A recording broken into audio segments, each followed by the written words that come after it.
I bid you all good morning, good evening, and good night.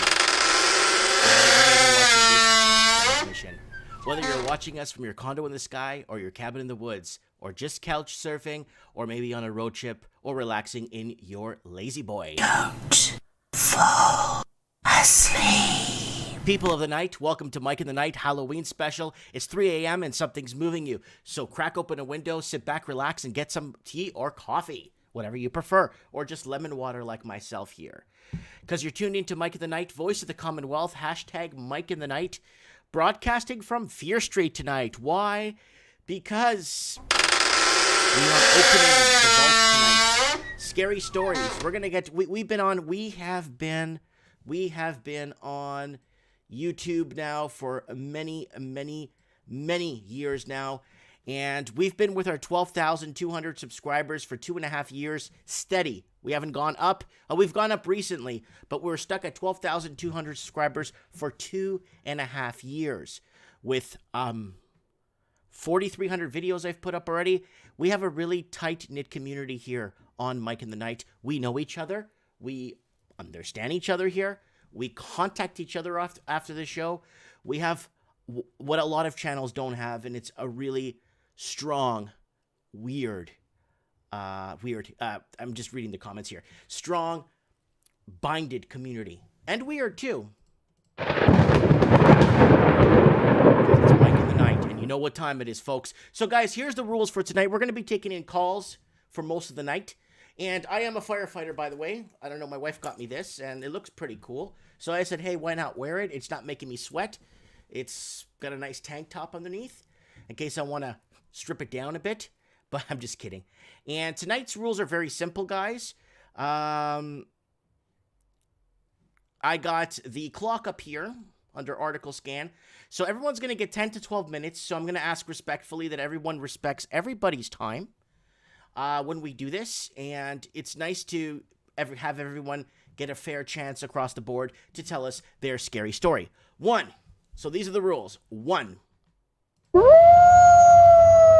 Stories must be true. It's got to be something that's happened to you that you can't explain, that you can't put a grasp on, that you have no idea why it's happening or why it happened.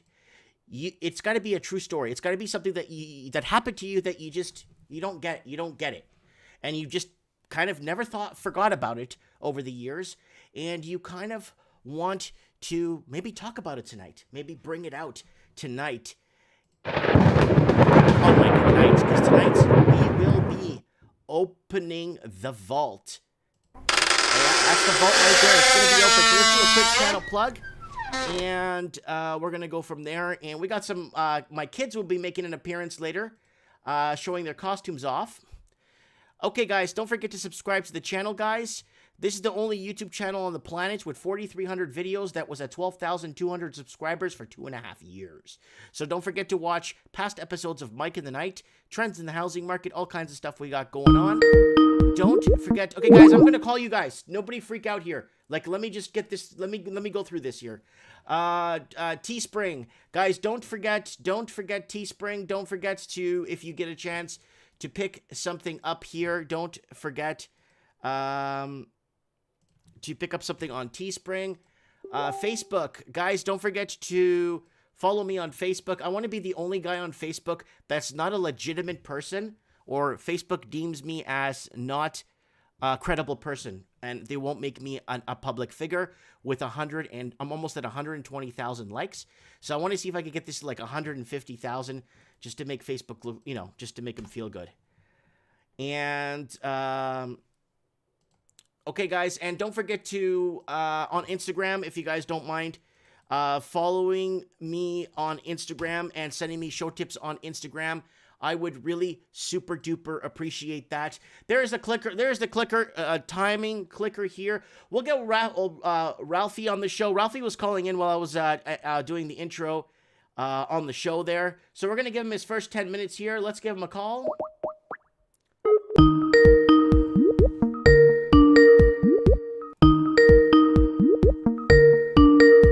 So we'll get a scary story from Ralphie and see what he's got to tell us. All right, Ralphie, you were calling me. Sorry, I was doing my channel intro. That's all right, man. I'm just one of your typical like excited fangirls, so No problem, ready. buddy. All right, all right. So go ahead and Time tell us starts. your scary story. Okay, ghost stories. Here we go. Ready? And this is true. Yep. So I've had 3 experiences. When I was 6 years old in the Philippines, I remember seeing a Mother Mary statue in our garden bleed brown liquid from the eyes. Then I remember looking up, being blinded by what felt like the sun, although it wasn't the sun. It was just like this blinding light. And it was all on a cloudy day. At that age, I thought statues were normal to cry because it happened so often until family trained me that it was my imagination. So then it stopped happening. But it was real and very vivid. Wow. So this was in the Philippines. Yeah, this was in the Philippines. When And I was 6 years old. Was it during the day? When was this? Like in the evenings you would see this? It happened so often. And so that's story 1, right? So reoccurring. At 8 years old, in New Zealand, so I moved to New Zealand when I was 7. I remember playing in the garden, and I saw a kid, like a kid outline of a person, but there was no face or features, and it was playing outside. So I froze, and my mum saw me, freezing, asking me what's wrong. But the kid just told me to shush, and I didn't tell my mum. Because I hear that if you invite a ghost to play, that's when activity can escalate. So I'm glad I actually didn't. Wow. So Yeah. you thought that how was the ghost dressed? Oh, there was just an outline. It was more like a feeling. Like it was like it was a feeling that there's presence there. Interesting. So when people describe ghosts as like physical things, for me it was like a heightened feeling. But it's almost like it is part of your imagination, but it's like the presence makes it real. So it's almost like this eeriness, and your sixth sense kicks in. A bit of adrenaline, at times. Yeah. And then your brain goes for a second, oh, did I just see something? And then, but you sense it's there. So that was the second one, right? And the final one. Okay. 16 years old, in New Zealand, at a friend's sleepover. I was sober but tired, just disclosing that. But I was asleep on the couch, only to find myself rigid as I woke. A purple cloud appeared in the corner of the room. It was clear as day. Some people think this is like sleep paralysis, but it felt so real. But then as the cloud was forming, it kind of knew that I could sense its presence, and then it kind of whooshed into me. And as it entered my body, it felt warm and comforting. So it was a positive sort of positive presence. And then only at that point when it moved into me, I could then move again, because before that I was paralyzed. What? Ooh. Oh, that's crazy, man. Yeah, stuff like that happens, and especially if it's true and it happened to you. I mean, there's always a 50-50 chance it could be true. Right? It's always a 50-50 chance that it could be your mind, or it could be like this is really happening. So, well, I just this month, a couple of months back, I was at a bar playing music, and I somehow connected with this man, and I was telling him my ghost stories, and he kind of looked at me. He was 46 years old. He's from Britain, so I think his British accent attracted me because I spent some time in Britain.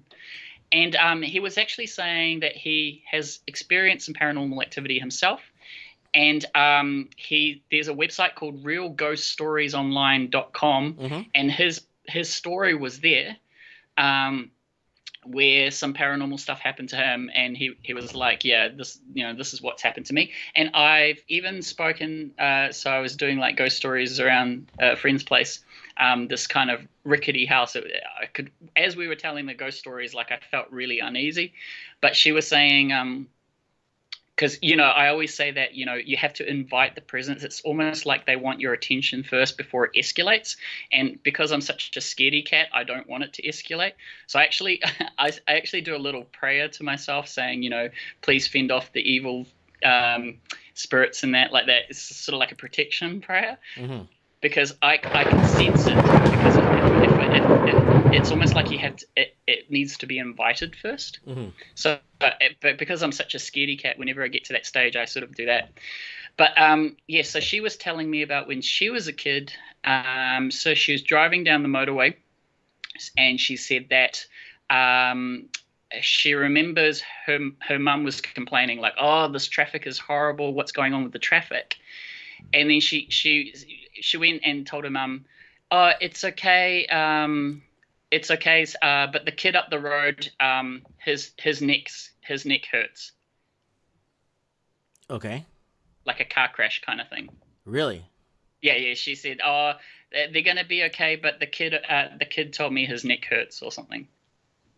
Oh That's so the passenger in the car said that's the or one of the kids in the car was that? no, no. The kid was saying that she saw the person that was injured in a car crash further down the road because there was a traffic jam, who was a kid. Okay, Right? so And they didn't arrive to the traffic. They didn't arrive to the crash yet.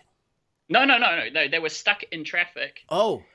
And then the mum was complaining, "Oh, this traffic's horrible." And then she went to turn to her mum and she said, "Oh yeah, but it's going to be okay. But the kid up the road, his neck hurts." Wow. Wow. Yeah, as if she could sense the death of the child up the road. So, anyways, that's my ghost stories. How are we doing for time? I think I turned on the clock a little bit late, but you got time. Is there another scary story? No, that's it, man. Have you had a ghost experience? Or are you going to get into that in a moment? I was told one ghost story that a lot of people vow that is true, that live in Venezuela. Yeah. It's a really good one. It's a simple story. It doesn't go in depth, but in Venezuela, there's two really major highways that go into Caracas, and on one of the major highways going east of Caracas, there is this little car with round bright lights. This little car has round bright lights, and it's like a little sports car. And every time truck drivers at night are driving, they have this car behind them. Not all truck drivers, but on certain nights of the year, it'd be foggy, the fog would roll out, and it'd be misty, and it'd be either 3, 4 in the morning, and truck drivers are doing their deliveries into Caracas or leaving Caracas, and they'd have this little like sports car would be following them and tailgating them, and then high beaming them. And high beaming and high beaming and tailgating and get close and then back off and then get close. It got to a point where a lot of trucks were rolling over or getting into accidents and then no one saw the car ever. And it still happens to this day. No one's ever saw the car. And there's a part east of Caracas on one of the major highways where it's called the Devil's Pass. And they say if you go... Is it the child's fingers? No, it's like a devil's pass there because that's where they say the car, this like beetle or bug or a car with round lights keeps tailgating truckers. Apparently they say that the guy that was doing it, or the ghost or whatever that was doing it, was killed by a truck one time. Oh, I thought you were talking about, there's a story somewhere in America where a school bus of children, they died because either the train hit them or something like that. They were in the train tracks and they didn't see the train coming. So a school bus of children died. And ever since then, if you drive past these train tracks, even if you put your car on, your car would then start moving very slowly across the train tracks. And at the back of your bumper, you actually saw little children's fingers. Really? I thought you were talking about that. Yeah. No. This is about a little car with round lights, and it'll tailgate truck drivers. It's off of a major highway in Venezuela. It's a very popular story. A lot of truck drivers don't take a certain route a certain time of the year because of that. And that's like either an urban legend, a folk tale, or whatever you want to call it. But yeah. Love it. Oh, I want to check out some other stories. But Mikey, thanks. It's my birthday yesterday, by the way. Oh, I know. We're going to be celebrating your birthday for the next 2 months. Don't worry.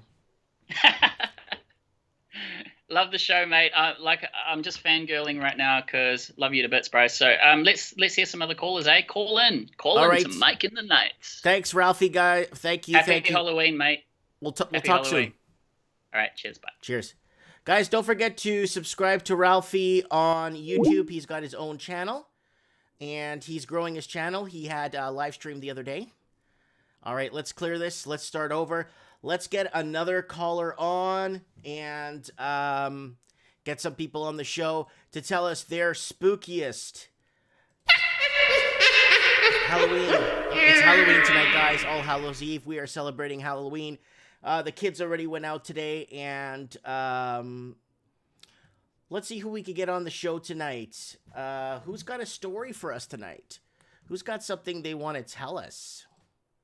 Who out there has a story that they need to get out across the airwaves?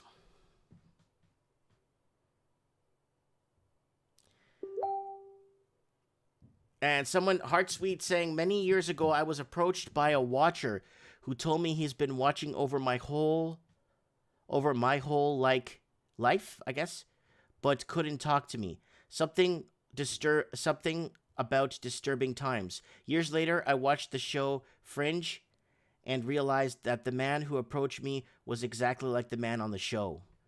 Wow, that's pretty, when things are foreshadowed. When things are foreshadowed, when something happens or something gets told or foretold to you, and then later on it happens in life. All right, let's get another caller on, and I'll get one of my kids on the show here. Show you guys. Oh, okay, AI is calling in right now. Yo, what's up? What's up, buddy? Not much. All right, starting the clock. You got a story for us? Yeah, I got tons of stories. All right, pick the best one. You got 10 minutes. The clock is started. Go ahead. So, I'm gonna. Do you want me to send you some photos of? No, just go ahead and tell us. Oh, okay. All right, starting the clock. So, sorry, I just trying to get myself together. I thought you needed the photos because I'm looking at the photos. No. We believe you. Trust me. Yeah. So, some people on the chat they recognize that I sound like a stoner. I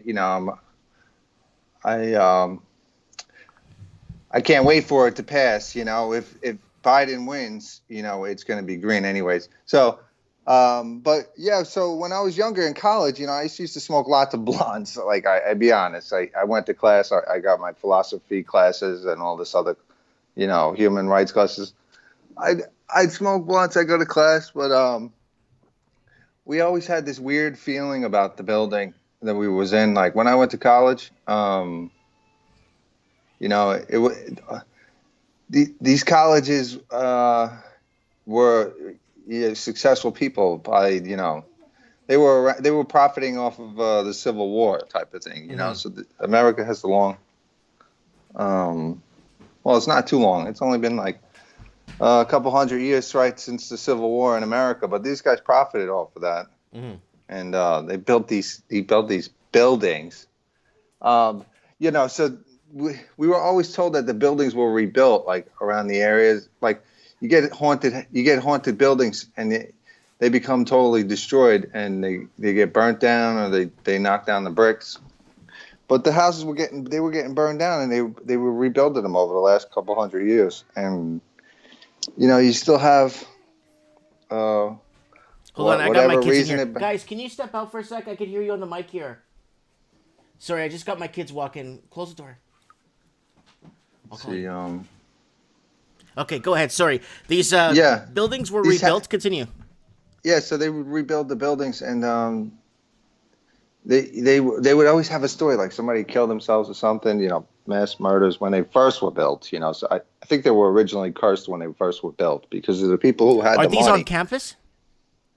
Yeah, they were all the pretty much. It happens. It almost happens where every campus, because there's such a long history behind those buildings at those campuses. Mm-hmm. Most of those buildings are from, pre-Civil War. Right. So you have like 18th century, history during those times. You probably, you had millions of burials. We're getting history repeats itself kind of, but everybody knows we can't really predict how many burials are gonna come out of this virus thing, but yeah, we're gonna get the next haunting, so to say. So this war back then, these guys had profited. Imagine you made $100 million back in the first Civil War. I mean, you'd be worth like a couple $1 trillion right now. Mm-hmm. So they built all these things, and a lot of the people, there was so much, the campuses and everything else, they're like 1,000 acres. So they had these other buildings, and people were killing themselves in these other buildings, even at Yale and everything else. So, that's what the campuses. We had a wild experience because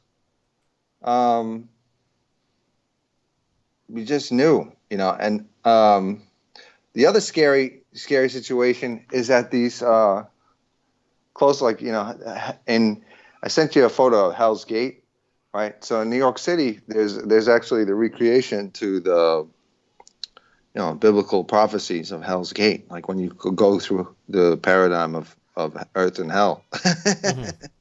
Right? So they have these places, but for the most part, these places are just going to stay haunted, Then, like I sent you the movie, The Haunting. Mm-hmm. That's based off of the university. That's Fordham University. I sent you, probably, if you've seen the photo, that university, if you look at it, it's Celtic, Mm-hmm. It's the first Jesuits, the St. John's. I went to St. Joseph's College too, and those are the Jesuits. They some reason people, they don't want to leave. They stay in the building. So you're thinking that there's lingering souls? Oh, for sure. So I get into the next one. It's a castle, and it's another investment banker. The banker during, I guess, it was like 19th century to the most recent century, and he didn't want to leave the house. Who knows what he was up to? But again, that haunting movie can be based upon him too. He had cages in his basement. Who had cages in their basement? His name was Otto. It's considered like it's Cold Spring Hills, Mm-hmm. and it's on top of a hill, and they have a golf course next to it. And instead of leaving, he's considered to stay there forever, and it's been recorded. So he's condemned. His soul is condemned to be there forever. Why did he have cages in his basement? Well, a lot of these people, I guess religion back then, they, even back to the Bible, they were sacrificing kids. I mean, so Mm-hmm. even if you watch a movie Haunting, they're saying that they were sacrificing kids so that they, I don't know, they might have been just like your queen is. They have a conspiracy against the queen, Elizabeth, saying she's. All right, I don't want to get the channel flagged. So okay, so anything else? No, I know they'll try to say anything about it. No, but you're talking about something, a castle, just somebody who's relevant. She's got just as much money, as somebody like him would have had. Mm-hmm. His name was, so yeah, he's just lurking around there. That's one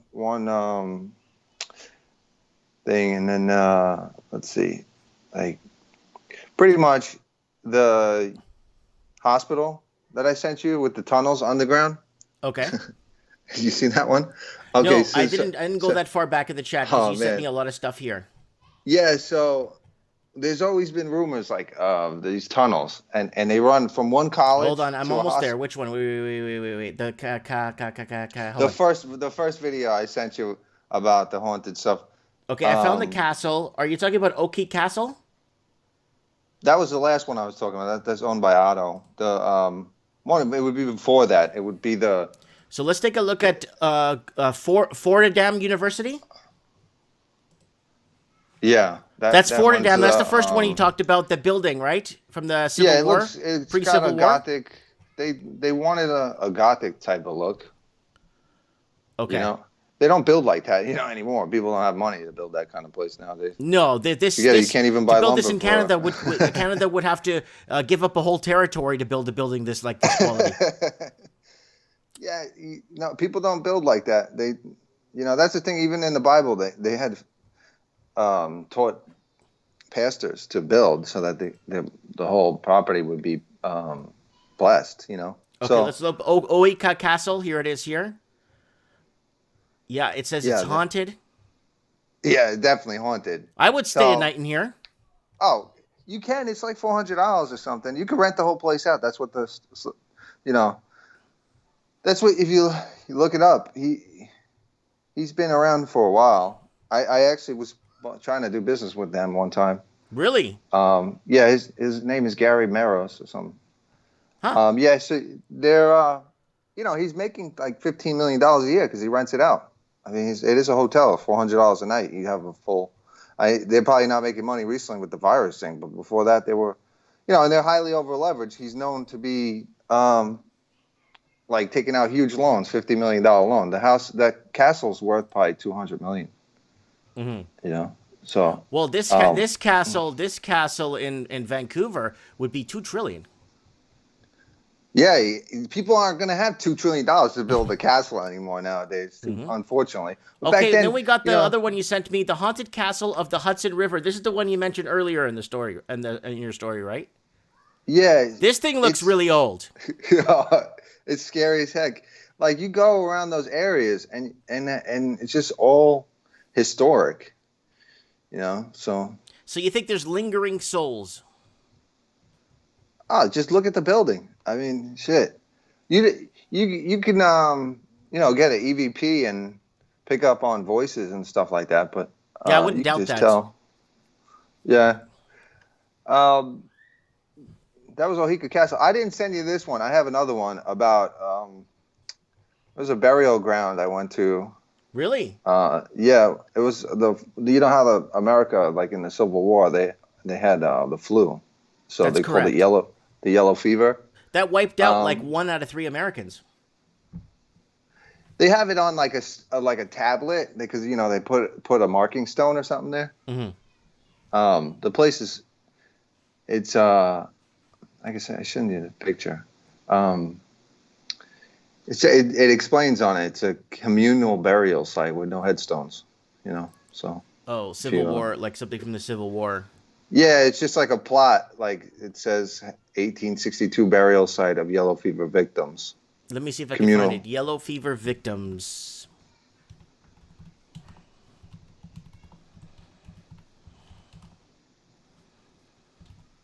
We didn't want to go in that part of the cemetery. I unfortunately I did, but. Oh, here's the plaque right here. I found it. You got it? Oh yeah. It's called the Yellow Fever Mound. Yeah, it's kind of wild. Like, cause like there's just 400 people and they don't have a headstone.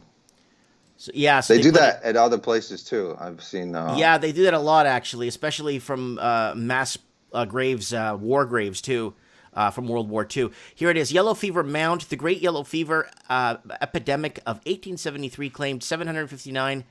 Of Shreveport, Louisiana, near 4,500 citizens, virtually all are buried in Oakland Cemetery. Most of the mass grave called Yellow Fever Mound. Yeah. Did you go there with a Geiger meter or something, or try to contact spirits? No, it's already been done by like a channel. They had a. Oh, you don't need to be a channel to look things up anymore. Oh yeah. We should get like cards that say I'm on YouTube, like a pass. Yeah. So when we go somewhere, they're like, "Who are you?" Don't worry, I'm on YouTube. The TV channel was there though. They had documented one of their investigators did. They were talking to, especially because they have children that are buried there too. Cause it was killing, entire families are buried there, of course, if it's yellow fever. Just killing the whole family. Yep. But there was a smaller population back then. And, it wasn't that, it's not that bad. That's all I got really for now, I guess. All right, man. You had 12 minutes. Yeah. I appreciate you coming on and giving us those spooky stories. I'm going to get More my you kids guys on here with in a the few yellow seconds. fever. Hopefully it doesn't turn out to happen with us. I don't want to get into a mass Well, burial. no, it's all, next agenda. Things always happen for the best in the end. You know that.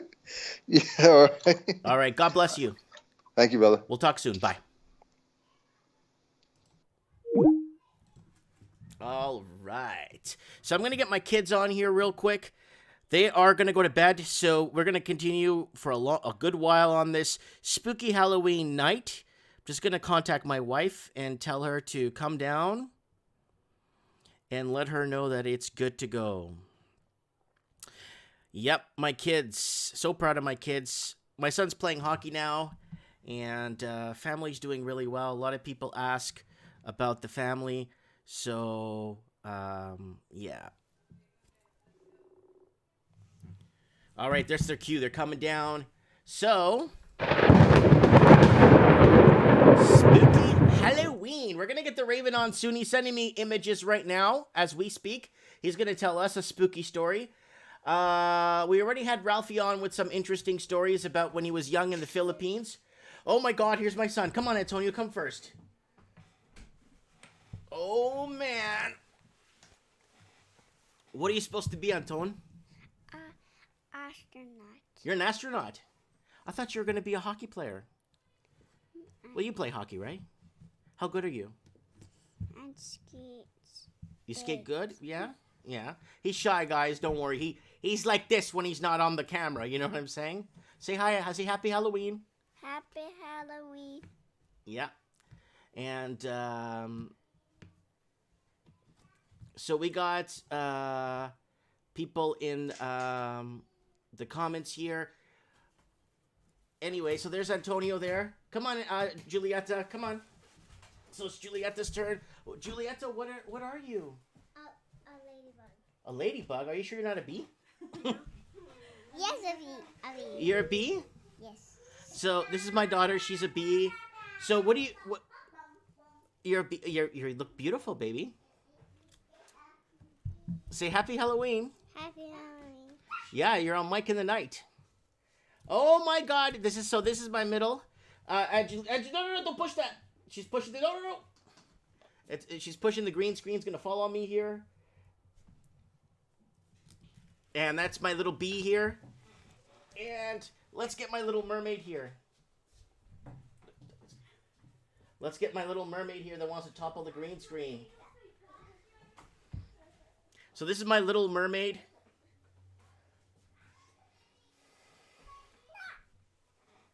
Right here. That's my little mermaid. She's got a little mermaid thing here. Oh, she's going to take the mic. My little mermaid. Yeah, she's looking for her mom already. Yeah, my little mermaid. She can't speak yet. And my wife. This is my wife. Where's the camera? The camera's right there. You're looking at it. Oh, it's right there. Happy Yes. Halloween. Yeah, so family, Halloween time. It is really good. We're here having fun and enjoying Mike in the Night. Are you watching this upstairs? Yes. No, okay, good. Good. Give me a kiss. Anyways, so my wife here, and thanks so much, babe. Close the door. He's got hockey. That's okay. That's okay. So I wanted to get my kids on early tonight because my son has hockey in the morning. Wait, I gotta take him to hockey in the morning, so I gotta wake up too. But that's okay. We are here.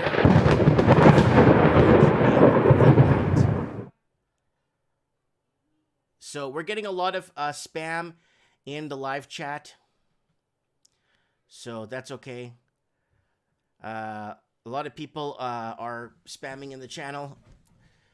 I guess the people just don't have. I don't even know how to. All right, so let's get on. It looks like the Raven's sending me photos, so let's open these. What the hell is that?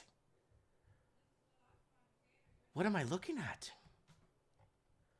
So we're going to get the Raven on in a few seconds. I hope he tells his story nice and slow, takes his time, because this looks like something we might want to, like, kind of, like, take our time listening to, kind of detail, really good detail. I don't know who this is commenting here, spamming us. Guys, if you like, I don't know how to say,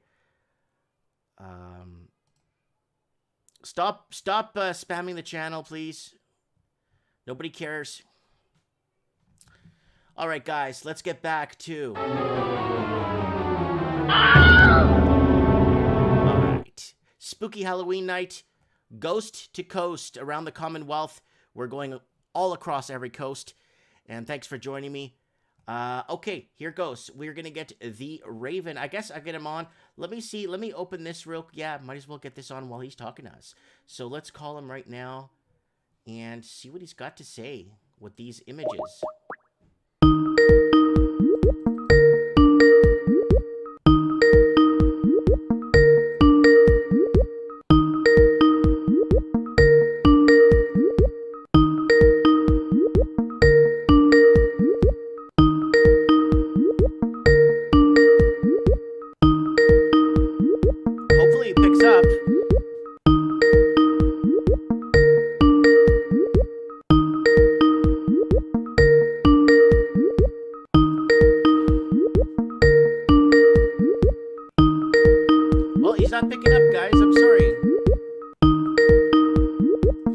picking up the phone. That's too bad. I kind of wanted to know what these pictures meant, but he's not picking up the phone. No big deal. Oh, there he is again. Yo, what's up, Raven? Hi, how's it going? It's going, buddy. It's going. Well, you sent us a bunch of photos. Let's go over these photos. Don't show them yet. Just hold on. Don't show them yet. Okay, you want me to wait? Okay, this is going to take two of us to tell this story because we were both there. That's fine. So take your time. I want you to get into great detail with this one because these pictures look. Yeah. Okay. I'll tell you a few things beforehand. Like, as you know, I grew up out at the lake, eh? Mm-hmm. Like people probably know this. When you're swimming out in a lake and you're water skiing and stuff like that, and you fall and you wipe out, you're always like worried, what's below me? What's below me?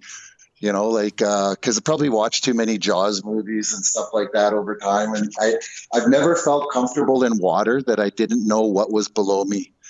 Like in a pool, I would be okay, or in a bathtub, but never you could in feel a the lake bottom because I don't know what's down there. Snapping turtle. Mm-hmm. No. I'm talking 60, 70, 80 feet deep. You're swimming. I just never felt super comfortable not knowing what was below me in the water. Right.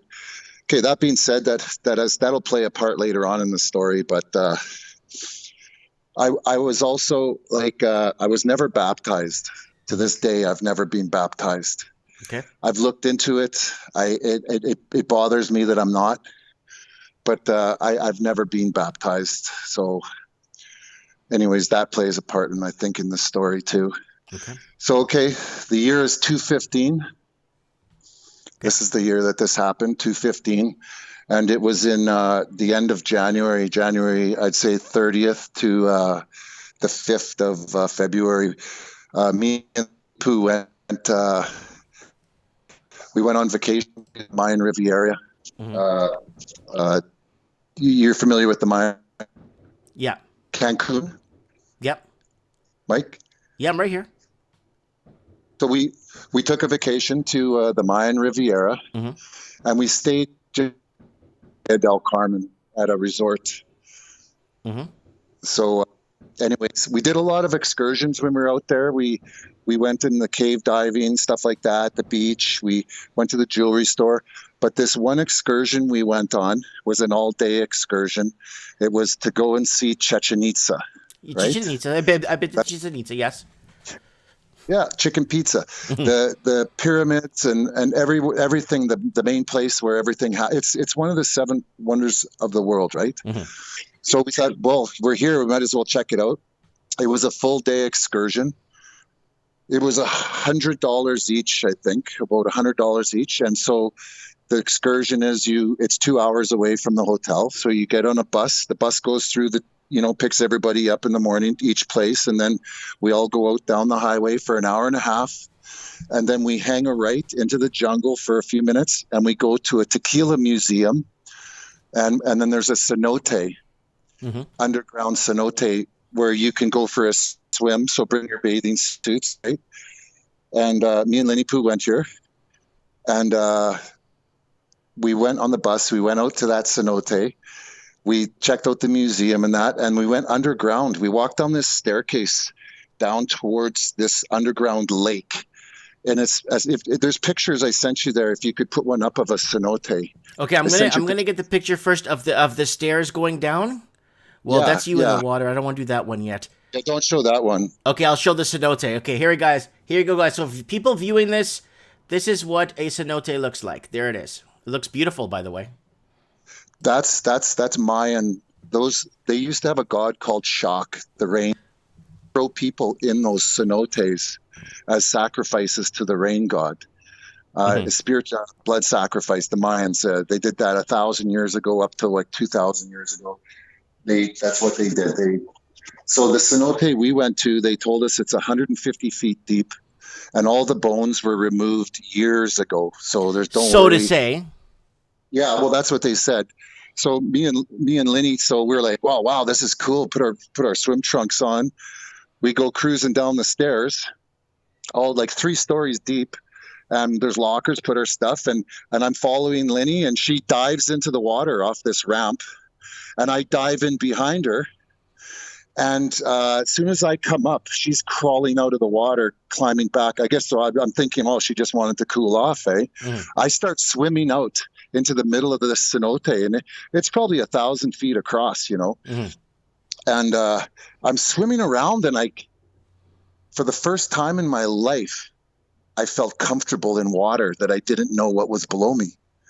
It was the weirdest thing. I felt like I was in I just felt comfortable. It's something that is very hard to explain.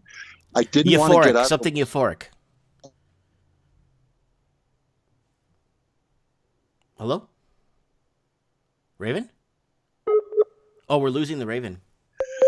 So, right? Yeah, we're losing you there for a few seconds. So anyways, we lost you for a few seconds. I said euphoria, and then you said? Yeah, I felt at home in the water. Like I couldn't. It's something that you just can't explain. I felt at home, and Linny Poo had got out, and now she was standing on the edge with her cell phone, taking pictures of the place. Right? She was taking pictures of me. So, anyways, after everyone's saying, "Oh, we got to go," okay, finally, I didn't want to get out of the water. I just thought it was the greatest thing.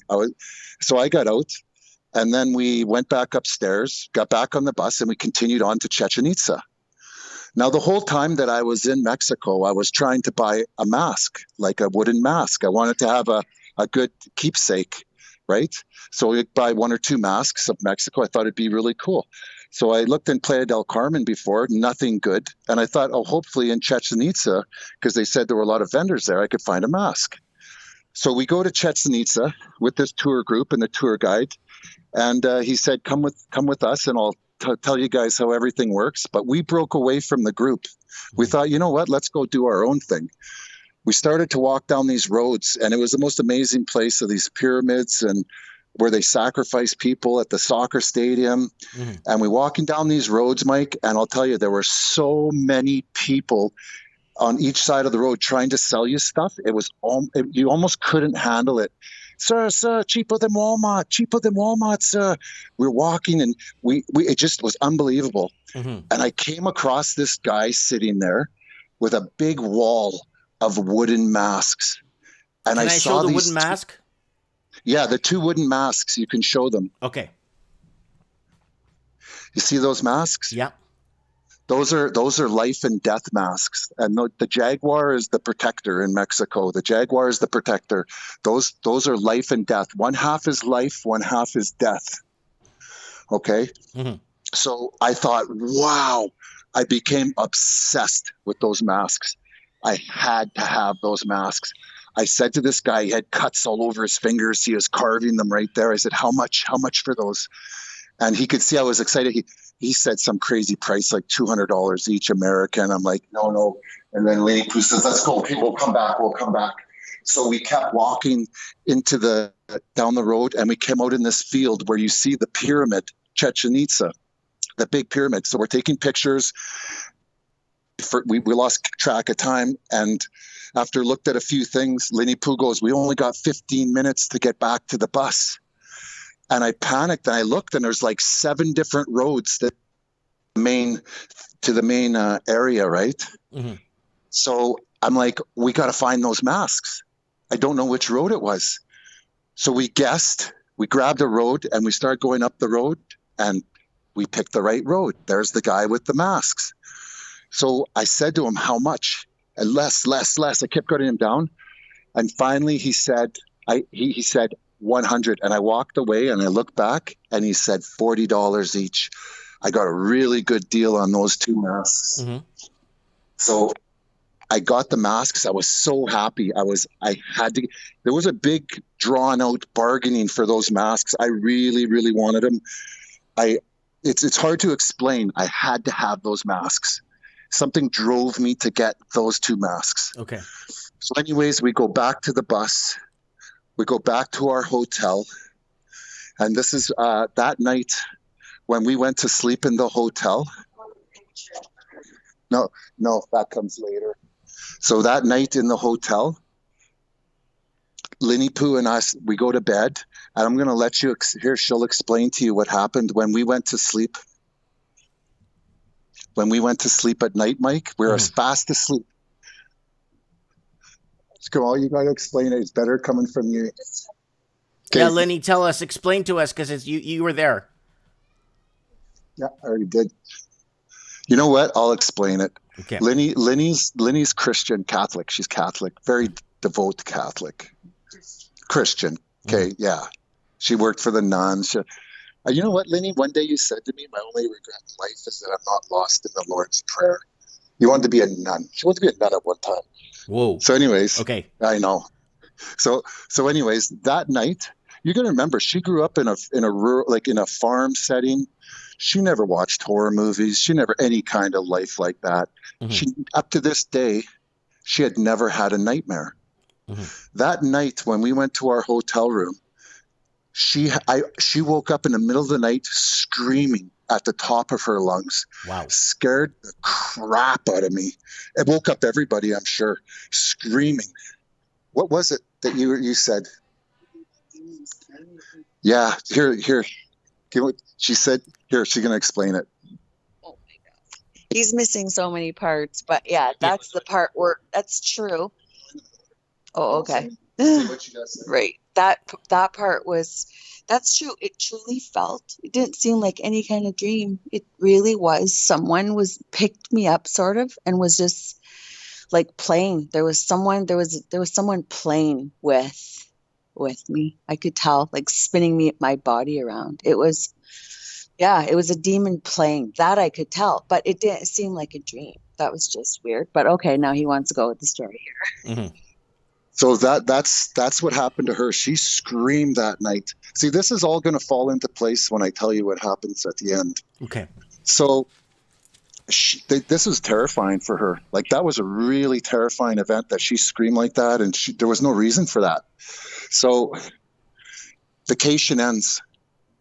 We get back on the airplane. We head back to Winnipeg. And you know, when you get home from vacation, you look at all the stuff you bought, and I pulled those masks out. To this day, I love those masks. I pulled those masks out. We're looking at the stuff we bought for our friends and that. And then we turn on Lenny's camera. At the time, it was a Note 3.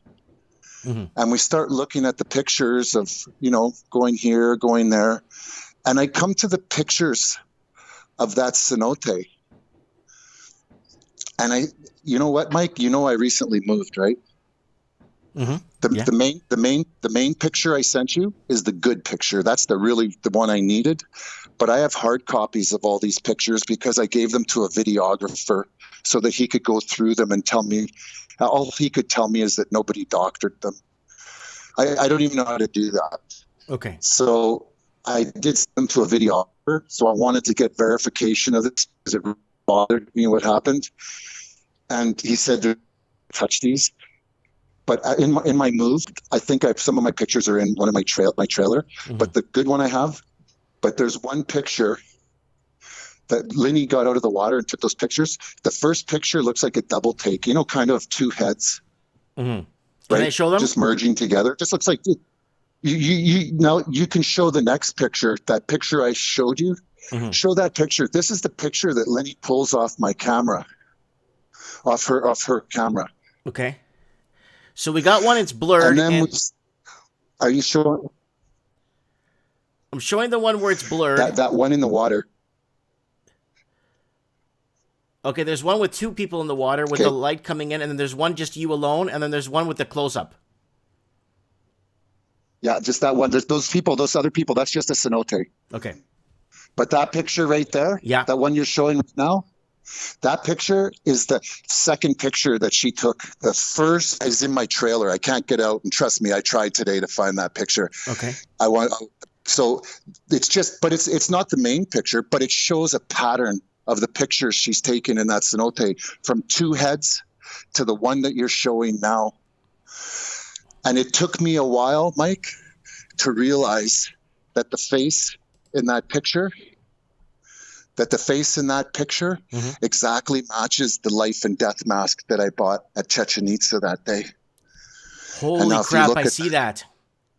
Yeah, that face matches that picture. And now I'll put Lenny on because now we start to dissect the story. Why did she get out of the water? Here, Lenny, tell him why. So it was just one of those things. So you know the picture that you can't see. There's a whole bunch of pictures, right? Mhm. It's normal people swimming, but this is him, Raven. He's in, and yeah, that was how his turned out. They were just. I thought, is that like that's distortion? I don't know what that is. Picture to, he was really bothered, but it just seemed like, what do you expect? But it's true. All the other pictures, they looked normal. It's just he had this was some kind of, I don't know, being. But when I was in the water first, normal, I just jumped in, and then all of a sudden, I had to get out. I had to get out. And then, Raven jumps in, right? And I'm just like, oh my God, he's coming. I hope he doesn't make me stay here. I have to get out. And I just got out, but I was cool about it. And I thought, I know, I'll take pictures. And I just went and started. Everything in her soul told her to get out of the water. Get out of the water. Mhm. That's the way she explained it to me. She had to get out of that But water. you said when you went in the water, you felt like this extreme peace and euphoria. Yeah, I did. I felt that I was at home. That's a Jezebel. They're the only demons allowed to be caught on film. That's a Jezebel demon playing with me. I believe that 100%.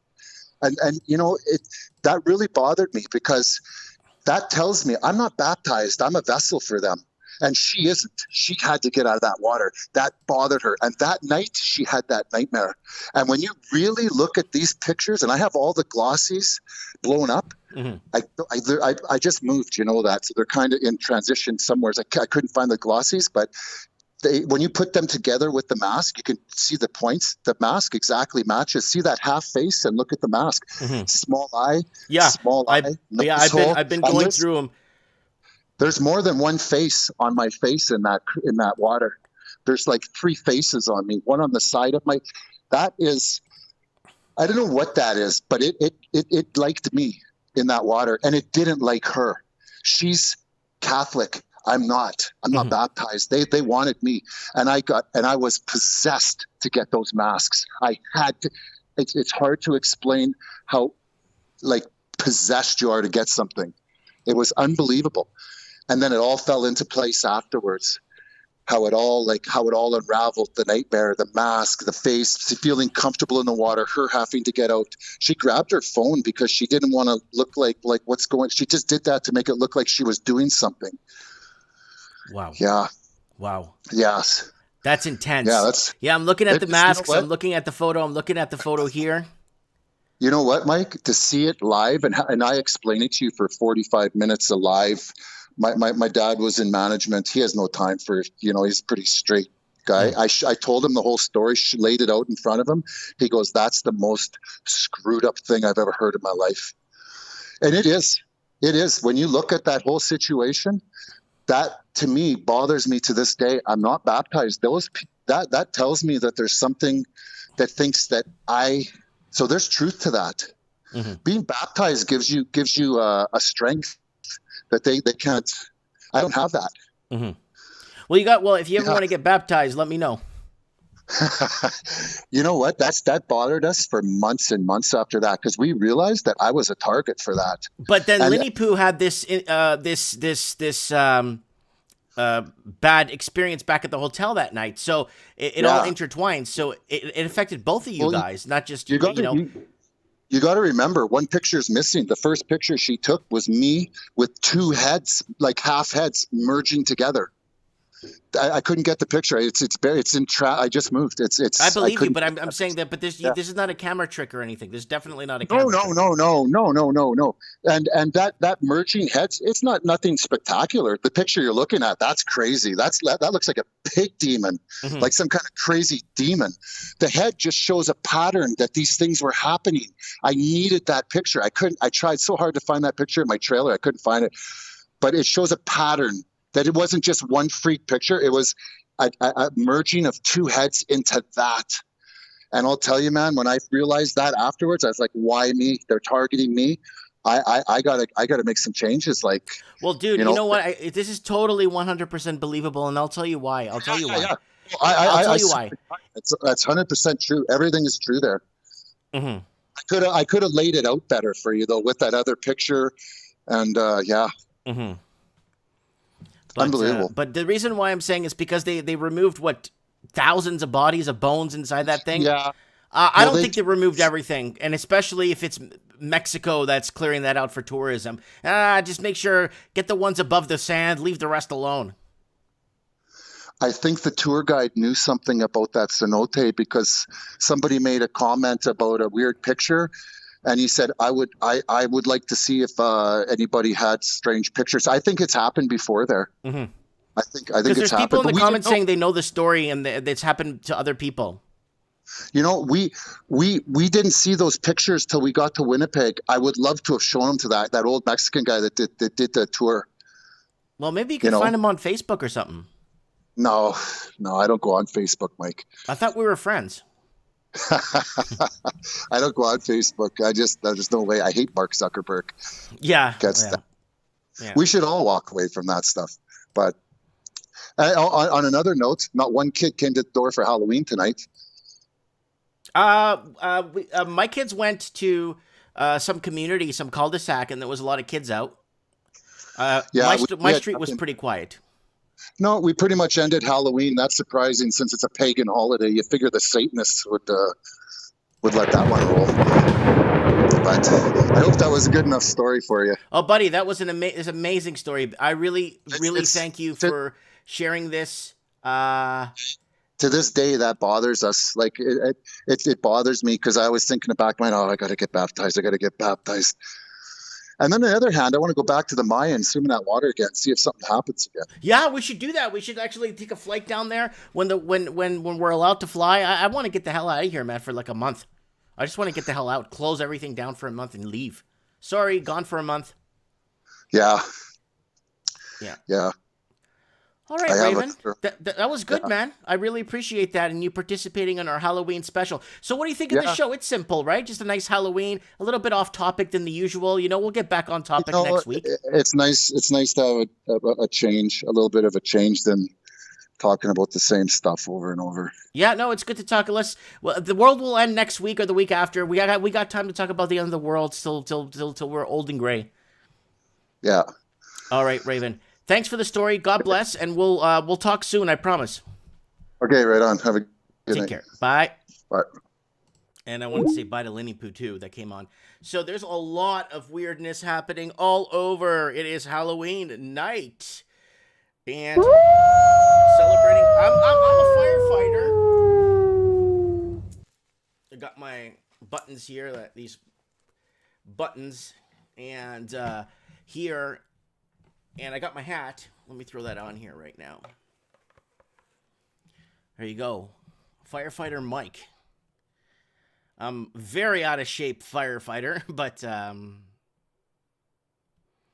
all right, who else do we got that? Okay, let's go through our thing. I think Mitch has a story we can probably share with us, and I think we got who else in the comments? Tell me, do you have a scary story? We got Supreme Cannon that's probably got a few things up his sleeve. We're getting into the first hour of the show. I'll do a quick channel plug and then we'll go back. It'll take only 35 seconds. All right, so let's go to article scan real quick here. All right, guys, so if you're new to the channel, don't forget to subscribe to the channel. Please subscribe to the channel. If you also want to buy something on Teespring, Mike in the Night and Trends in the Housing Market gear and Supreme Cannon mugs, Raven mugs, everybody's on here. All our regular guests are on here. And here is my Facebook right here. Guys, I am not Facebook refuses to make me a public figure. But I do have 100... What do I have? I like to brag about this. 115,000 people fan me on Facebook, and this makes me feel like I'm real. So if you guys want to go ahead and follow me on Facebook, you could say I'm following a non-public figure that's got more likes than my local county political whatever public figure. Okay, then we got Instagram. You can send me show tips on Instagram, guys. I'm on Instagram if you want to send me show tips. All right, that was a quick plug. See? All right, we're back to Scary Halloween. And who do we got? And we got somebody says they went to church and you have to wear a mask. Mike, I'm a fan of you in real life. You are like a king around here, buddy. Thanks, Ben. We got Metal Gear Mark III in the house. Well, okay, let's see what do we got in the house here. Okay, we got some spam in the house. We got lots of spam in the house tonight. We got Heart Sweet in the house, the Grizz in the house, Mike Banks in the house, Cameron in the house, Marie Gee, Supreme Cannon in the house, Johnny D in the house. A lot of the regulars that have been here. Remember, guys, this channel is kind of special because this channel was sitting at 12,200 subscribers for 2.5 years. So I just kept doing my thing while YouTube didn't do anything, and I just kept doing my thing. So we amounted or amalgamated a really cool, tight-knit community. We pretty much all know each other on here, and basically it's been beautiful. It's been we got Living the Dream in the house. Anthony Ruvalacaba. Anthony, do you got a scary story for us, buddy? We don't have you on too much. I'd like to have Anthony on. Come on, Anthony. Come on the show, buddy. Tell us a story, man. I know you got a story for us, Anthony. So let me get Mitch on. All right, let's get Mitch on right now. Let's see if Mitch picks up his phone. Usually you got to call him twice.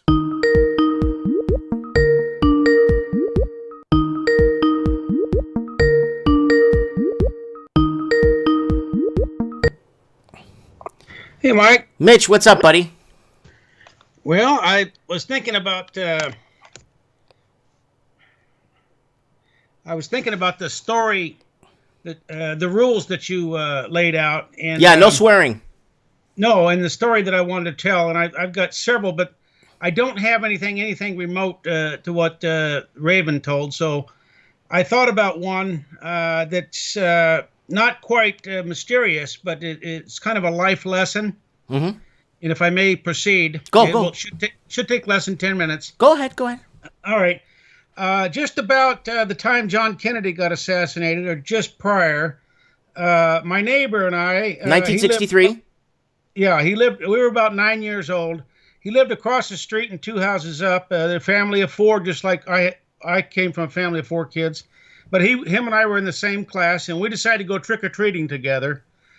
And we trick-or-treated Halloween night like crazy. I mean, we were out before dark, and this was about 9 at night. So we'd been probably a good 3 hours trick-or-treating and hard. We had our bags full. We had candied apple, caramel apple, popcorn balls, all kinds of. We had even some little coins from some people ran out of candy, and they put a few coins in your bag, and. Anyway, chocolate, our bags were just full. Anyway, we were walking in an area down below our elementary school where we went, between the bottom of a hill where there was a big street light and our neighborhood where there was a big street light at the edge of the elementary school, but it was very dark. Anyway, all of a sudden, 2 older boys started running after us. They were probably anywhere from middle school to high school, young high school age, 13 to 15. We were like 9. And they were known to be ruthless bullies. Well, my friend, he had one leg was shorter than the other. And his nickname was Stump, like a tree stump. Mm-hmm. And we both took off running, but I could run faster than him because of his, disability.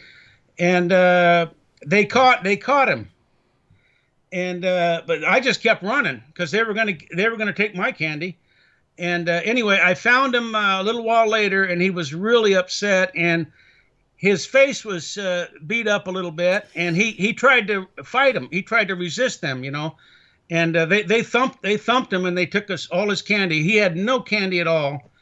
And anyway, that story is kind of like a metaphor, or about the cruelty and the reality of life, where you work really hard for something, and you think you got it made, and then some person or people with no principles, no morals, no values, no ethics will come along and thump you and take it. And that's the way life is with some people.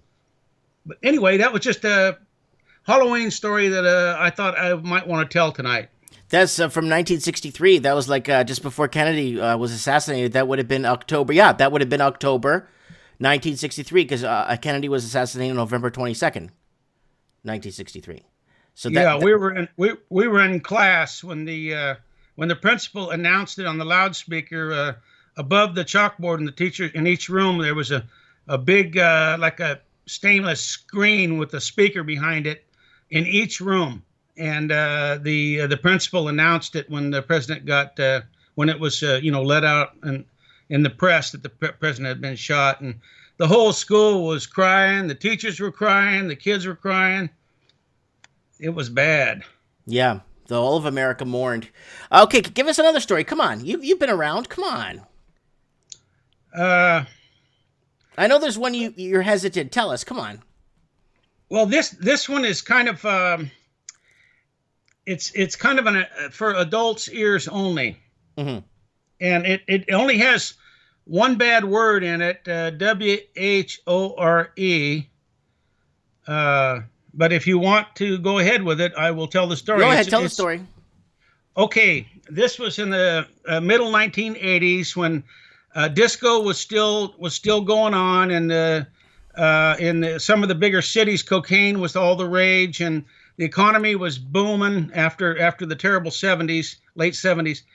And my friend called me up and he said, "Hey, I got an exclusive invitation to a special party." This was right around Halloween. I can't remember whether it was on Halloween Day, but it was right around there. Got a special exclusive invitation to a pimp and whore party. Whoa! And I said, "What kind of thing is that?" And he said, "Just you just dress up. If you're a guy, you dress up like a pimp. If you're a gal, you dress up like a whore, like a prostitute." And I said, "Yeah, but I'm not invited. You got the invitation," because it was a pretty exclusive, group that got invited. And he said, "No," he said, "you come along as my guest. We grew up together." He was a big shot by then. And by the way, before I go on with this pimp and whore party, which is really, really good, the guy that got his candy stole, we nicknamed him Stump. He is now, as of 2017, he is the vice president of the largest union that works at Amtrak. He represents 6,000 union employees with Amtrak. Anyway. Okay. Yeah. Now, but anyway, back to pimp and whore. So we go to the party. I dress up. I've got a real nice pimp hat and a custom leather jacket, and I've got some diamonds and rubies, wristwatch and rings, and I wore these suede boots and knickers. The boots fit over the knickers. The knickers tuck into the boots. Right. And I wore a real wide collar, which was popular, back in the 70s. Yep. The John Travolta. And, unbuttoned down, show my hairy chest and all that, and a necklace, and I was dressed as much like a pimp as a pimp. And we pulled up, and all of a sudden, the guy that put on the party, he had a clothier shop in San Francisco proper, I think in the Castro district, and he had a clothier shop in my hometown, which was about 35 miles northeast of San Francisco. And he pulls up in a full-stretch limousine. At the time, that was a big, big deal. And he gets out of the full-stretch limousine, and he had a white mink coat on, full length, all the way to the ground almost. And he was dressed he was real tall and thin and dark and handsome in his 30s. And he gets out of the limousine, and he's got a beautiful gal on each arm, dressed in furs. With underneath the furs are mini skirts and high heels. And he rented this famous building in town, historical building that built in the 1800s out of sandstone, big giant auditorium. And it was a chilly night, but we got inside the thing, and it was warm. And all the girls started taking off anyway, the place had a couple hundred people in there, and all the girls started taking off their their furs and hanging them up and everything, and they started dancing. They had a big disco, DJ and all that. Anyway, all of a sudden, this gal gets out on the floor. She flips off her furs, and I swear to God, she had a fishnet dress on, a real tight fishnet dress. And I'm talking the fishnet was probably an inch to a plus square with real small, almost like monofilament, and she had no bra and no panties. Mm-hmm. And as all she was wearing is high heels and a fishnet dress. And it looked like she was wearing nothing. Mm-hmm. And she was up there dancing. And anyway, I went over to the bar and I kept watching her dance, and I couldn't remember much more of the night, but it was just the craziest. I'll call it a Halloween night, but I can't swear it was on Halloween night, but it was just about Halloween. I always looked at it like a Halloween party. I think it was Halloween, but I'm not positive. Mm-hmm. Anyway, a pimp and whore party, but it was almost all successful people, business people, members of the Chamber of Commerce, and people who were in business, people who had lots of money that were there. I was one of the few poor guys. Mm-hmm. Well, you're not poor. What are you talking about? You're rich with love. Yeah, well, you had to be there to see how elaborate people were dressed, how much real jewelry they were wearing, how the guys really played the part. They were all made up, heavy makeup and perfume and furs, and their hairs were all ratted up and everything. And I mean, everybody was decked out to the max. I mean, it was quite. I like the beginning of the story, how you kind of threw it out there. Everybody, the economy was booming. Cocaine was all over the place. Everybody was making money. Guys, this is actually a true story Mitch is telling us, because back in the late 70s or late 60s all the way to the early 80s, people had a lot of disposable income back in the day. They could rent these buildings, have friends over, parties. You didn't have to be a big shot. All you had to do is be good with your money, and you could get pretty much what you wanted back in the day. You know what I'm saying? Right, Mitch? Yes. Once we recovered from the late 70s, early 80s, and things started booming, there was a lot of business. Real estate started booming. There was a lot of partnerships that were forming, and I've mentioned to you before that I was in a lot of those real estate. They called them limited partnerships, and then a few years later, the Congress passed a law that you could not get full write-offs as a passive investor. You had to be an active investor. So we changed all of our limited partnerships to general partnerships, so we got the full benefit of all the tax deductions. And when in those days, I had so many write-offs. I swear to God, one year I went negative $17,000 on my tax return. Mm-hmm. In other words, I zero, and I was working too, plus all my rental income and trust deed income and interest income and W-2 income, and they had another one, a 1040. I think it was called 1040. Anyway, it was when you had a partnership, you got that thing like a W-2, but it's for a partnership. But anyway, I zeroed out my income, so I paid no taxes. Plus, I had a $17,000 loss that I got to carry forward to the following year. That's good. You take your negative gains to carry over, and you just, kind of balance it out the next year, and don't take too much of, you got to play it so they don't audit you, right? So you got to play it safe too, right? Yeah, but I had another trick up my sleeve, Mike. I found a guy who had worked for the IRS as an auditor for 27 years. And he decided to break off from the IRS and go solo, and he started preparing taxes. He charged a premium, but mm-hmm. He also, if you wanted to pay a little bit for insurance when he did your taxes, he would tell you if you had a high likelihood of getting audited or not, and whether he was advising you to pay for the insurance. But he would represent you if the IRS did audit you. He would represent you, and anyway, he used to zero out my income every year. And then I got audited, and he represented me, and it was a scary, scary thing. But when we got all done with the IRS audit, the IRS owed me a few dollars, and they asked me if we could just call it even. Mm-hmm. So anyway, if you're properly prepared and properly represented, this guy, like I said, he worked on the IRS for the IRS for 27 years as an auditor. So he knew exactly what he could and couldn't do, and he did it. And my parents won a lottery ticket in Reno. My mom did. This was back in the early 80s, and it was $18,400. This was in January on Super Bowl Sunday, and which was quite a bit of money then. It'd be like 50,000 US now. Hit the lottery.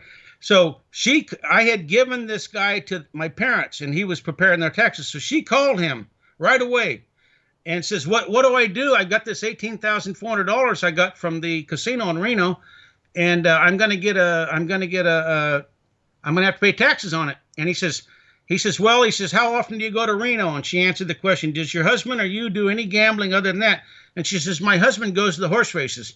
She said, well, have him start to keep records. You guys keep a log of every mile that you drive, every meal that you have, save all your receipts, all your losing tickets from any bets that you make, et cetera, et cetera. And by the end of the year, you'll have some tax deductions. By the end of the year, they had so many tax deductions that they zeroed out that $18,400 Keno ticket, and they didn't pay any taxes on it at all. And they did it all legitimately by using this guy. He knew exactly what to do. That's good. Okay, Mitch, I'm going to let you go. I appreciate the stories tonight. It means a lot that you give us a little historical, a little bit of a history, how things were back in the 70s and 80s. God forbid anybody saw that today, they'd be, oh my God, I can't handle this. It's hurting my feelings. Well, hey, Mike, you got a lovely family, and thanks for bringing them on tonight. I appreciate it. Of course, and, of course. I'll get back and watch the show and get on the comments. All right, Bye-bye. God bless you, Mitch. God bless you. Happy Halloween. Happy Halloween. I forgot to say that tonight. Happy Halloween.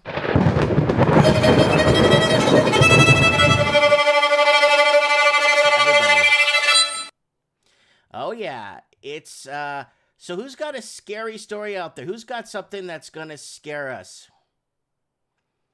Who out there's got something that's gonna shake our boots? That Raven story was pretty scary. Very scary. I'm actually thinking about it the whole time I was talking to Mitch. Morgan Davies just signed on. Maybe he could give us a scary story, something scary that's happened in his lifetime, something he can't explain. We got Lord Humongous. Maybe let's get a story from Lord. Come on, Lord. It's a special night tonight. We're changing up Mike in the Night tonight. The world will end next week. Don't worry. Hopefully he picks up. And let's see. Lord, turn on your Skype, buddy. And I will get him on the show. 26 Gunter, it looks like he's not on right now. I'd like to get him. He's got some good stories once in a while for us. Who else could we get on the show? Who's going to come on and tell us a story? Who's got a story to tell us tonight on Mike in the Night? Oh yeah, I hear that whispering, guys. I have no idea what it's saying, but it is saying something. Yeah, Supreme Can saying, what scares me the most about Mitch's story is about how much worse things are now. Oh yeah. This ain't a joke. He's not lying. People are listening to this. You got like 22-year-olds sitting back. Guy pulls up in a limo. Yeah, right. People pulled up in limos all the time back in the day. Lord Humongous. Hola, amigo. How are you, my brother? Still in Los Angeles. How you doing? Oh my God, that's scary story enough. Right? I'm battling the mass zombies everywhere. Okay, do you got something scary to share with us that happened in your lifetime? It's unexplainable. Well, Mitch pretty much summed it up with the IRS. Those guys are scary. They've been, I mean, something like if the paranormal or something weird or something that, you were in a cemetery one time by chance, or you were locked in a house, or you were on a road trip and you noticed something strange and you pulled over. I don't know, anything. Do you have anything that's ever happened to you? Oh, yeah. Well, I mean, just in 2005, when I took my honeymoon from my first wife. Go ahead. Tell us. That's another scary story in itself. But we went to Hawaii, right? And we got some of those wood carvings, those idols that they get over there in Hawaii. They're like Hawaiian idols. Mm-hmm. And anyways, we were over there in Hawaii and everything was great. And then when we came back off of our honeymoon, those idols that sat in my house, man, they brought me like the worst luck as long as I had them. And we couldn't figure out why like everything was going really bad, you know, in life. You know, it was like every time there was something bad happening. So finally we kind of figured it out, and we got all those idols together and threw them away. And ever since that point, when we threw them away, like all the bad luck kind of went away. You know what I mean? Wow. So you got some haunted idols, kind of like what the Yeah. Raven got when he was in Mexico. Exactly. And they come on objects from different parts of the world, I believe. Like this negative demonic energy is on different things that people buy, and they put this stuff in their house, right? And that's what creates more negative energy and bad spirits and stuff that come and haunt people. I believe in like the demonic entities, you know what I mean? Like I know they exist. So that's why I believe in God, and I never deny God, you know. He gets me through even the hardest times where other people get destroyed, you know. So that's what I count on ultimately. That's where I put my faith. And that's blind faith, I believe. Mm-hmm. You know, because I believe in the creator. I believe that he's above all of it. I think he's bigger than the universe, which a lot of these morons put all their faith into, you know. So yeah, it was scary. So I don't. So people in the comments are saying these idols are witchcraft too. Yeah, it's all connected, bro, and it's all interconnected. You know, just like everything else in life, everything's interconnected. I believe that. So what happened that was so bad? Like you don't have to get into great detail. Like what happened? Something like, you know, we like my ex-wife now, but she would she would trip. She tripped and fell and broke her back at the time. What? On ice out? Yeah, like just weird things happening, like that would hurt you, like physically. You know, like slipping on ice, and she broke her back, and then she fell off a ladder while we were painting a room at the house, and yeah, just all kinds of weird stuff. And for me, it was like I would have like a breakdown. You know, I was trucking at the time, so I'd have a breakdown, and it would be in the middle of a blizzard, and I had to put like the chains on the truck, and it was really dangerous, you know. But God got me through that, you know, all that bad driving, the weather driving, and all that stuff. I never had an accident, so I'm just great. He's always looking out for me, even when, you know, we're at our darkest points in our lives. And I think everybody goes through it, you know, to a degree. You know, we all have bad things that happen and good things that happen. You know, I think the positive part is to have more good things happen than bad things happen, you know. Mm-hmm. Mm-hmm. And I know you're on the streets there, and I mean, you've been kind of scoping out Los Angeles there since you've been there doing business. But did somebody on the street try to sell you a monkey's paw or something or anything like that? No, but all that stuff exists here, especially in Hollywood area. It's always, you know, these tarot card reading and psychics and all that garbage. All that stuff. When I was in Florida, there was a Cajun hoodoo area there in South Florida. It's a laundromat. When you walk in, it's a laundromat, and you're like, okay, what am I doing here? But the address, they told me the address was at this place. But then you go through the back door, there's a whole like hoodoo/voodoo place in the back room. And oh yeah, those are huge in the South, Mike, like in Louisiana and stuff, like New Orleans. Yeah, they sell brick dust. They sell, to put at your doorways to stop evil from coming in. They sell just all kinds of stuff to mix and to create. They have stuff to create voodoo dolls. Like if you want to create your own voodoo doll, and they have, but it's not like you think like a Walmart thing and it's in plastic. No, it's like all handmade from Haiti. You know what I'm saying? Yeah, handmade legit items. Yeah, they definitely carry negative powers on them, a lot of them and stuff. I had a friend that was when I was a kid, his mom was into that Santa Maria religion. He was Colombian, and dude, I saw weird stuff happen. I like his whole couch levitated one time. What? When I walked, yeah, dude, this was crazy stuff, man. These Tell are us old what happened stories. with the couch. How did this happen? You walked in. What happened? What was you doing? A seance or something? Yeah, his mom was crazy, man. Like she was like a witch, you know what I mean? And like she would always pray to this certain entities and stuff, and they would go off. And my friend's became a Christian, And same with his brothers, you know. But their mom was always into the Santa Maria stuff, and it was like voodoo and witchcraft. And yeah, I walked into his house one time, and the actual couch levitated. He only lived like a half a block down the street from me, but it was crazy, man. Yeah, I saw some crazy stuff. You see weird lights at night and all kinds of stuff, man. And you don't know if it's real or if you're tripping out or, you know, illusionary or what. But Hey, you don't know if it's real or you're tripping out or what the hell is going on here. I knew it was real because I was just a kid, you know. I didn't do any kind of drugs or anything then or nothing, you know. So, but yeah, it was a scary story, man. Like I believe in those dark religions. I do believe they have a lot of power from the satanic side, and a lot of people are fooled in life. You know, they think it's innocent and it's really not. And like a lot of these cults and stuff, you know, that's how they get people deceived into it. You know what I mean? So, dude, you scared the shit out of me, bro. We're talking some scary stuff. What, someone, some homeless person creeping up on you there? It was my brother. He came outside. I'm smoking a cigarette. He came up and snuck up on me. Oh, okay. Sorry about that. I thought you were out and about in LA in the streets in the night. I am. I'm in an alley in the street at the night, and my brother came up. It's right behind our apartment building. Nice. He just scared the hell out of me, dude. All right. Anything else? Anything else scary you could tell us? That couch one was good, man, because it's all tied up. It's all connected, man. I know, and it is all connected. That's why I tell people, man, just keep your eyes on God, and man, keep your faith strong. You know what I mean? Blind faith is good. You know? It definitely is. It's protection. Yeah. All right, brother. That's it, I think, for me. Okay. Well, Lord Humongous, thank you so much. Stay safe there in California, eh? I will, brother. All right. God bless you. Amen. That is Lord Humongous, who got frightened by his brother walking up on him. Unlocking scary stories. So if you got something, Don't fall asleep. You want to join the show and be part of the show?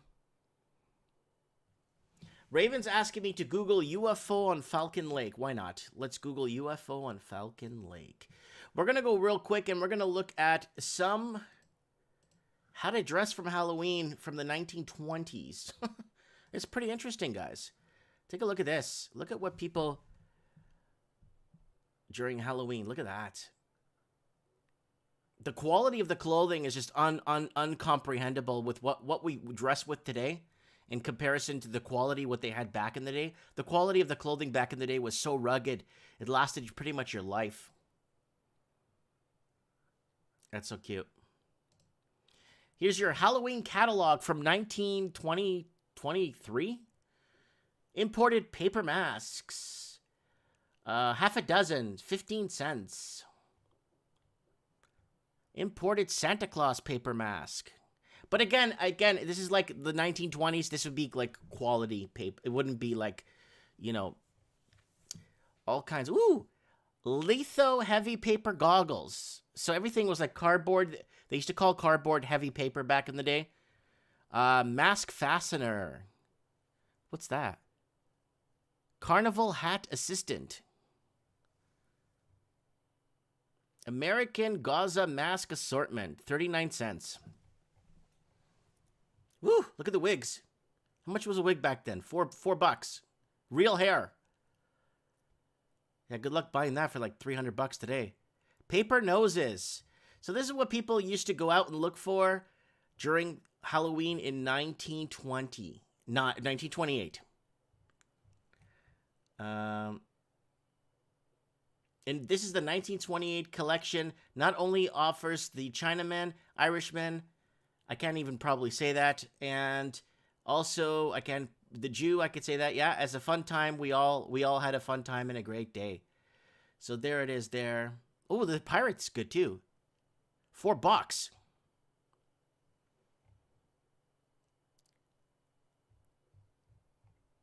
And there it is. Halloween pumpkins, lanterns, garlands, etc. Oh, wow. Fortune wheel. Halloween decorations.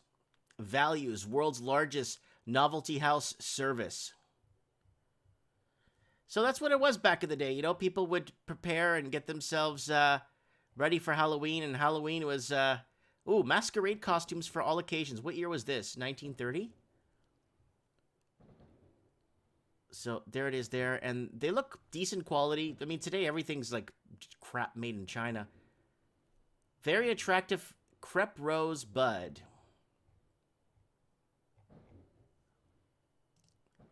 And there's some 1950 vintage photos here. Like paper mache masks. That was back in the day. Paper mache masks. Woo! Trick or treat. Oh my god, it's Peter Pan. And what's this? Beware of ghosts within. Oh, Superman. Okay, who here has made their own costume? Who here has made their own costume? Honestly. I think I was Robin one year. I made my own costume. It didn't look that bad either. Superman. Who here has made their own costumes for Halloween? I'd like to know. Oh, Barbra Streisand. 1970s. So, lots of cool stuff out there. Oh, greasers. Lots of cool stuff. All right, guys, you tune in to Mike in the Night. All right, let's get another caller in. Tonight is our spooky Halloween special. And looks like Supreme Cannon's green. Who else is green out there? Who is available for a spooky story? We've had some very interesting stories from very different, interesting angles. We got a story from New Zealand. We got a story from that happened in Colorado. We had a story that happened in Chichen Itza, Mexico. We had a story that happened in Portland. So we have stories. Oh, and we had another story that happened in New York. So we got a lot of stories coming in tonight. Let's see who else we could get on the. Who else could we get on the show here? Oh, you know what? I want to get.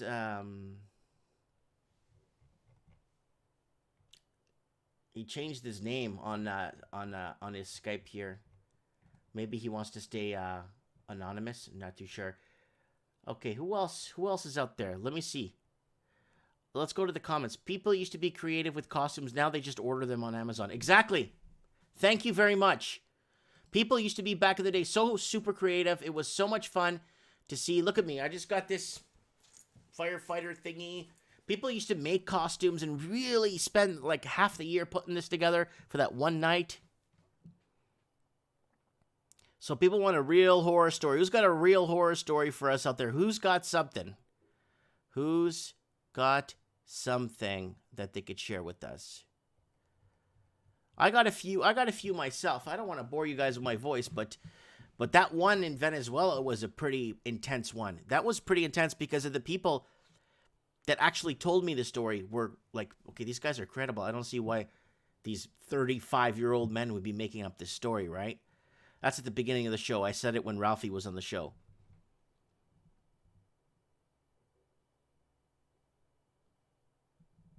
So we got the comments going through.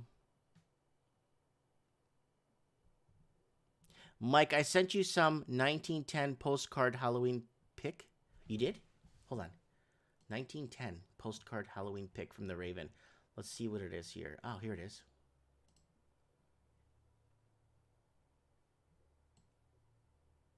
All right, so the Raven's sending us a 1910 postcard Halloween picture. So, okay. Oh, they're bobbing for apples. Okay. Oh, these are real. He's taking photos of these. Halloween greetings.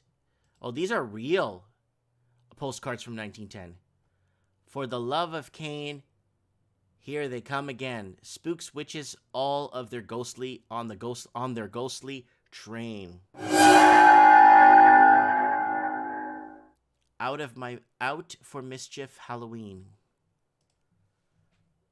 This little witch of Halloween is telling to her cats a greeting, which on their broomsticks they're to carry you with wishes for a speedy meeting. Okay, sorry, I had to read that sideways. So people that are not watching this and listening to this, Sorry about that if you're listening to this on replay, jogging or something, but it's just a couple of cats on a broomstick. It was really interesting how the creativeness level, we're going to have a Mike in the Night show of actually discussing one night the loss of creativity, like how we went from really being very just so creative with everything. Now we got to a point where it's like, it's just production is all disappearing.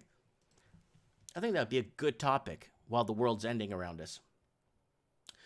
Okay, so who could we get on the show tonight? Who wants to come on the show tonight?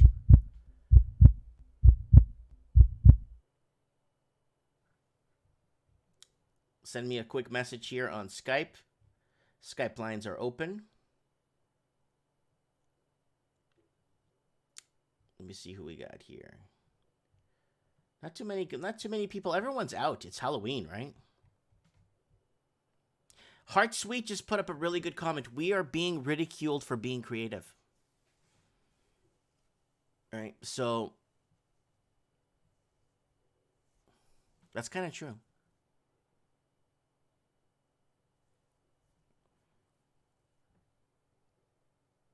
So Mike Banks is discussing blood sacrifices.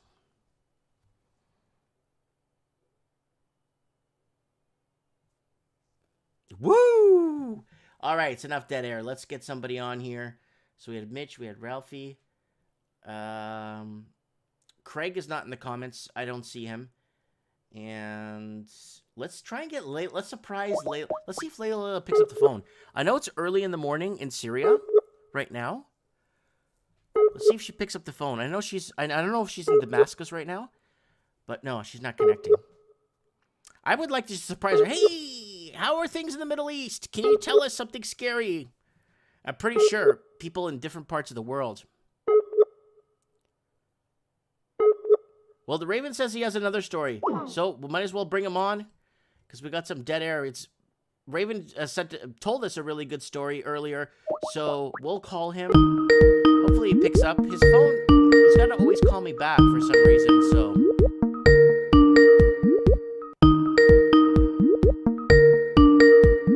Yeah, I'm going to hang up. He's just going to call me back because every time I call him, something wrong with his Skype, he said he's got, here he goes, see? Yo, what's up, dog? Hey, see, it was a toss-up whether I told you this one or I told you the other one. Well, the other one was scary. Like, that one was actually, like, got me thinking outside the box. So, if you're just tuning in to the show, the Raven told us a story at about a minute 30. No, it was after the first hour, was it? No. Yeah, it was about an hour in, I think.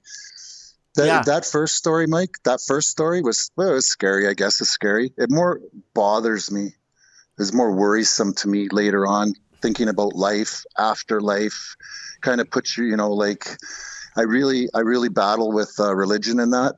So it kind of really, and with Linny's help, I'm going to overcome that battle. Mm-hmm. But so anyways, but the story I'm going to tell you now is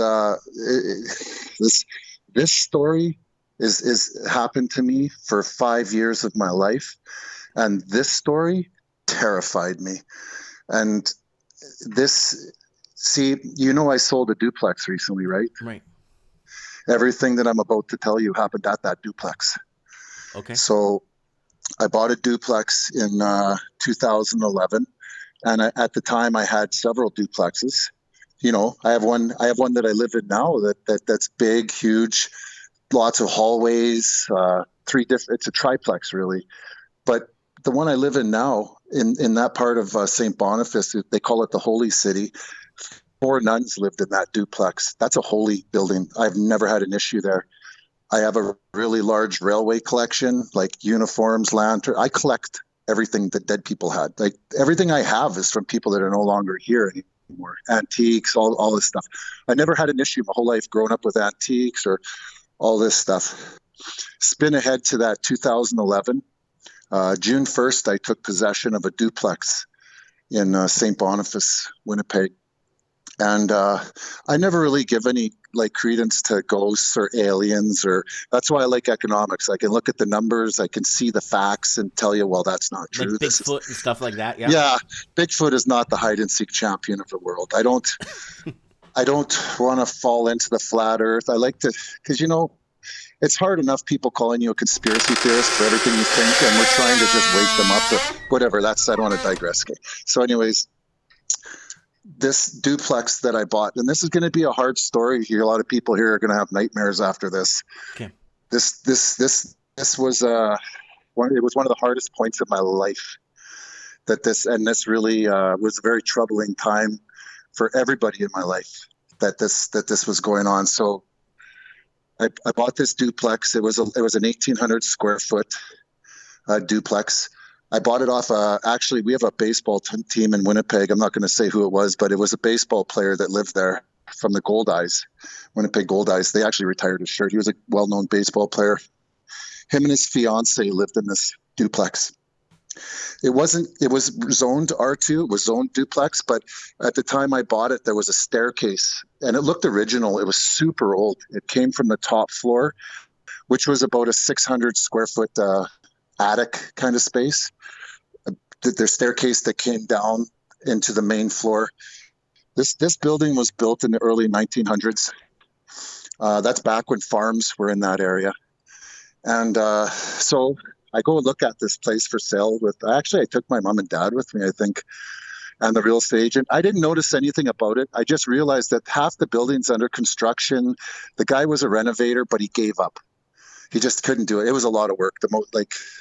Anyways, so I put an offer. I end up buying this property.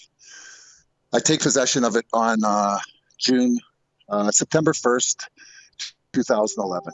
So at 9 a.m., the building is mine. So that morning, I go there, 9 a.m. I open the doors. I go inside and I start cleaning up because the guy was trying to reno, but it's just a mess. It was a lot of work. So anyways, I start sweeping up in the hallway on the main floor. And this is a big 3-bedroom. The kitchen's taken apart. It's not even there anymore. There's this old staircase that goes upstairs to a kitchen with a half bath and a bedroom. And so, big old duplex. I have other ones that are just like it, so I didn't really care. I didn't thinking nothing about it. I started sweeping up on the main floor that morning. And I just got this feeling like it just kept something's here with me. Like something's in this. I don't feel comfortable here. I'm sweeping up and I had to get out of the house. Within 5-10 minutes of being in there, I was kind of a little bit freaked out. I said, I don't like this. I walked outside and there was weeds in that, and I started doing lawn work in that. I was outside maybe 10 minutes, and my sold sign is still on the lawn. And this old lady walks up to me and goes, "You bought that house?" And I said, "Yeah, I did." She goes, "It's haunted, don't you?" And I said, "Whoa." I know, eh? Just like a movie. I go, "Well, what do you mean?" She goes, "Ever since I was a little girl, I knew this house was haunted." And then she walks away. I never saw that lady again. Ever saw that lady again. And that's after walking. That's after me being inside. And I'm like, I didn't feel good in this. I'm thinking, gee, did I just buy a haunted house? What? I'm like, what the hell? So I start realizing in the days after this that there's a presence in this house. I could feel it, a heavy, dark, negative presence. So I'm doing my best to deal with this, and I'm telling my brother, and he's like, "Oh man, you got to quit talking about that. People are going to think you're nuts. People are going to think you're nuts. You're never going to be able to rent it. You're never going to be able to rent." And he's right. You got to kind of stay quiet about that stuff. It's not a good sales pitch. Hey, come live with the demon or something, So anyways, I smashed up the basement in that, and I wanted to lower the basement 8 inches. It was a lot of work. Anyways, I called a place called Jerry's Concrete in Winnipeg. And I told them there's no hydro in the house. There's no water, no hydro. Every inch of plumbing and wiring is gone.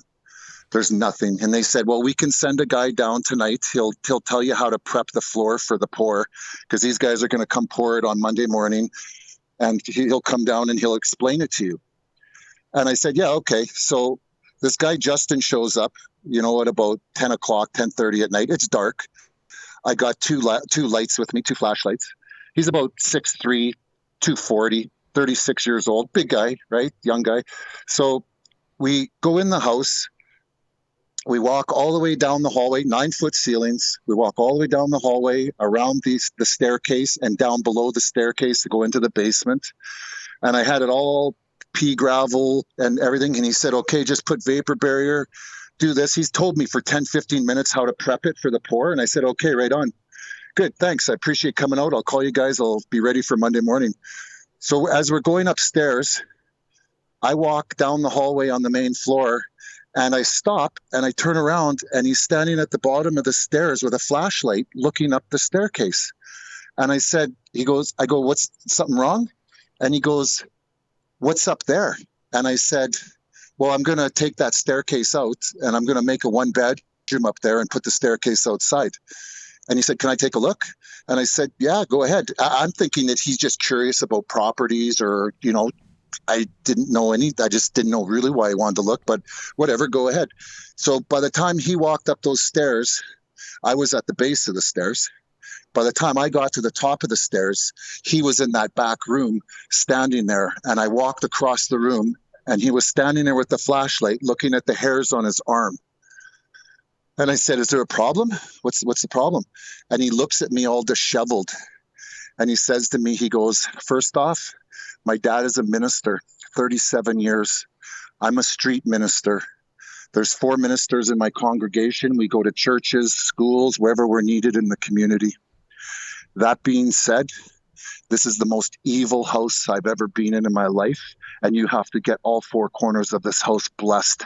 And I said, what, like ghosts? He goes, no, demons. He said, you have demons in this house, in this room, and in the room outside of here. And he was exactly right, Mike, because everything that felt bad came from that room. I never said a word to that guy. And that really bothered me. He said that. I'm just like, holy crap, now I'm getting confirmation. Did he have that old lady tell you? No, wait. I got 10 more. Let's wait. So now, this is a very hard thing to deal with now, because I don't want to go to this house at night. When it gets half hour to sunset, I'm out of that. I actually had a running bet with people. When we took that staircase out, there was a ladder up to the 2nd floor. Spend the night, $500. Nobody would spend the night in that house. That was a running bet I had on that house. And if you told me there was $1,000 upstairs every single night, I would not go up there and get it. No way could you make me go in that house at night. I was not going in it. So what was it exactly? Was it this unsettledness, as in this heavy, like you're not alone? You feel like someone's in your presence, or you feel you know what, Mike? I've had a lot of different jobs in like welding and stuff like that, like with the inhalation hazards. I've taken confined spaces courses for methane gas, stuff like. I thought, is it asbestos? Because I feel sick when I walk towards that room. It's a heavy, dark, end of the world, negative feeling.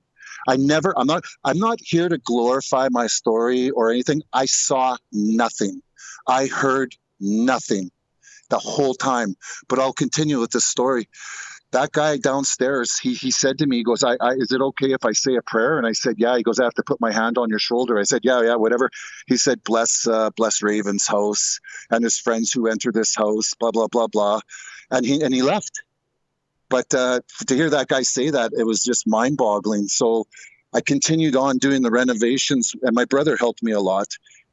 He never believed. He never believed. And my family's, they're not like that. I'm the black sheep. I'm the believer. I'm the conspiracy theorist. They're just not into that. They don't believe that stuff. And especially my middle brother, he would never believe that stuff. And so anyways, I have to get all the renovations done. I have a plumber who comes and helps me out, does work for me. He's on my team there. He's got a couple years plumbing. He could do my easy plumbing. And then I have journeyman plumbers who do the hard plumbing. So anyways, me and Larry, my friend, who's a plumber, he comes to do some work on the house. We're in the main floor, and I'm not telling people because my brother said, don't tell people. You got to keep this quiet. And he's right. You don't want to publicize you having issues here because you're going to lose money. So anyways, Larry comes over, and we're in the bathroom, and daytime, 2:00. And he says, so I say, okay, I get up. I'm helping him in the bathroom. I get up to go downstairs. He goes, where are you going? And I said, I'm going downstairs to get a wrench. I'll be 2 seconds. Yeah, okay. I come back upstairs. We're doing our plumbing because we got the journeyman plumbers. Remember, we're pouring a basement. The journeyman's got to come the next day and put the piping in under the cement we're going to pour, eh? Mm-hmm. So we had a lot of on time, got to get this done. And Larry said, you know what? I forgot. I got to pick my daughter up for school. He goes, I'll be back at 8 a.m. in the morning. I said, well, Larry, but those guys are coming tomorrow afternoon. Are you sure? And I said, like, for sure? He goes, yeah, guaranteed. I'll be back 8 a.m. Well, Larry never came back to help me with that plumbing. And I called him and said, Larry, I had to pay those guys $100 an hour to do what he was doing for 25, because they're journeymen. So I said, Larry, what the hell? You left me hanging there, cost me an extra $250, what? He wouldn't answer the calls. He wouldn't take my calls. For 2 months, I tried to call that guy. And then one day I saw him in Rona. I saw him at the end of an aisle, and I started to walk towards him, and he took off.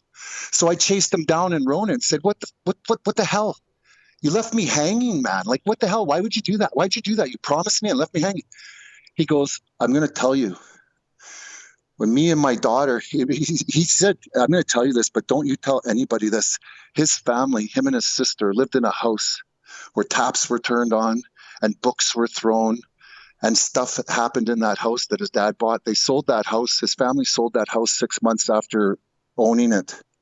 He said, I've never felt a terror like I did growing up in that house with my sister. And I never felt that feeling again until I went into your house. And I'll never come back there again. And that's what he told me. And he didn't know nothing about that house. Whoa. Okay.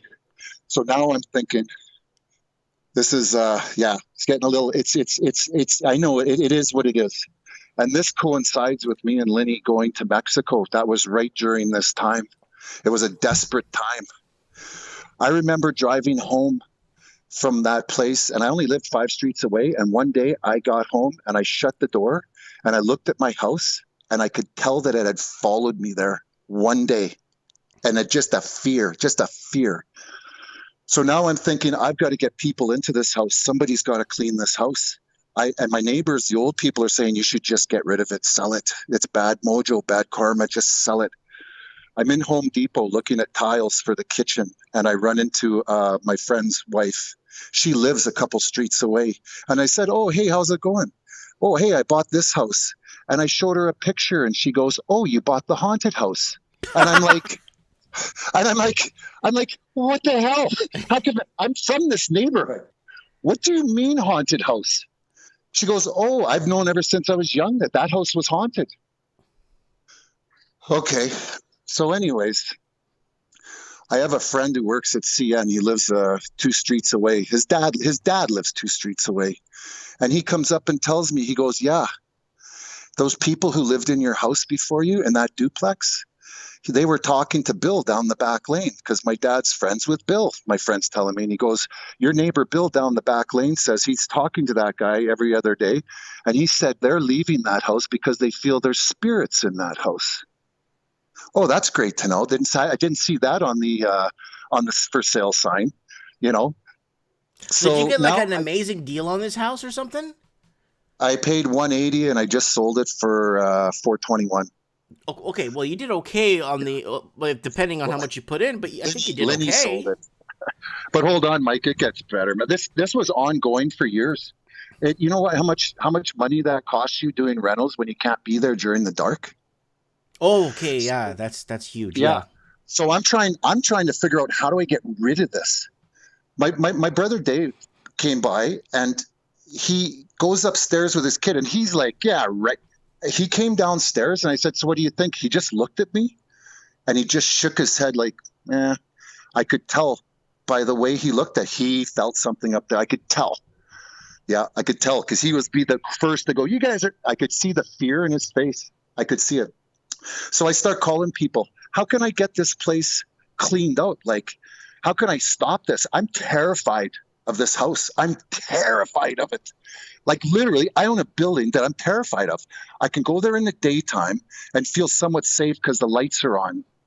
But I know there's a presence in this house. So right away, I get a paranormal team to come there. For 4.5 months, this team lived on the second floor. They stayed up there 24/7. They brought in a median. They put cameras in every corner of every room. And there's hidden cubby holes in that building, right? There's hidden cubby holes. So now I said, you guys can stay up here for quite a while. I'm going to renovate the main floor basement. That's going to take me a long time. Just here's the keys. Do what you got to do. And I felt better knowing there were people around. Mm-hmm. So now I got these guys doing and they're talking to this thing, they're giving gifts and talking to it.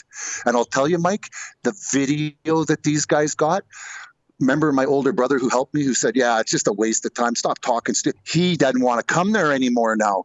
Wait. So the brother that says, you guys are all a bunch of this and that.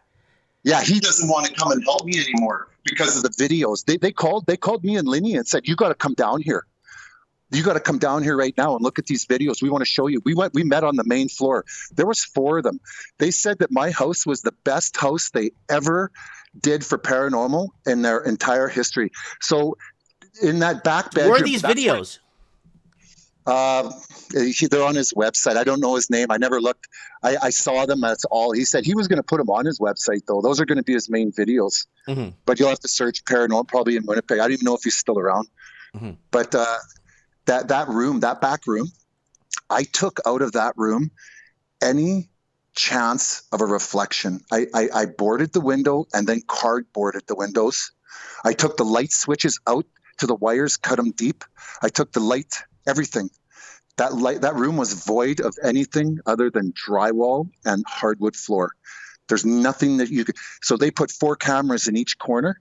And then they put, and then at each wall on the edge, if you know the top of a house there's 16-foot long cubby holes. There's little entrance doors to cubby holes back there. On each side of the room, they had night vision cameras in there too. So they had a total of 6 cameras, 4 in that room, all in our 4 corners. Every night, remember the movie Star Wars, that lightsaber? Mm-hmm. Every night at 10 o'clock, at 10 p.m., in the middle of the room would be a bending lightsaber that these guys would see dance in the room for a few minutes and then go away. And the orbs that people say, those things are true. Those orbs, they got them shooting across the room and then catching them on the next camera going through the walls. They had all that on there. And you know what? They brought a median in. I had a garage outside locked up. It'd been locked from the time I moved in. I locked it up. She kept saying, where's the bathtub? Where's the bathtub? I had a claw tub bathtub I put in that garage. Nobody knew that. It was under boards in the back. I totally forgot. She kept asking, where's the bathtub? Where's the bathtub? I found out later on that a guy hung himself in that place upstairs. I also found out that a guy fell off the deck of that place and broke his neck and died. I found out a guy got lit on fire in the yard. A guy lost his eye from a rock and a lawnmower. And it goes on and on and on, the stuff that I heard about that place. So it started with a guy hanging himself in there. Yeah, but you know what, Mike? That didn't bother me because it's not him. It has nothing to do with him. I could tell that. It has nothing to do with these people have died. They kept saying that there was these guys did the history on this building.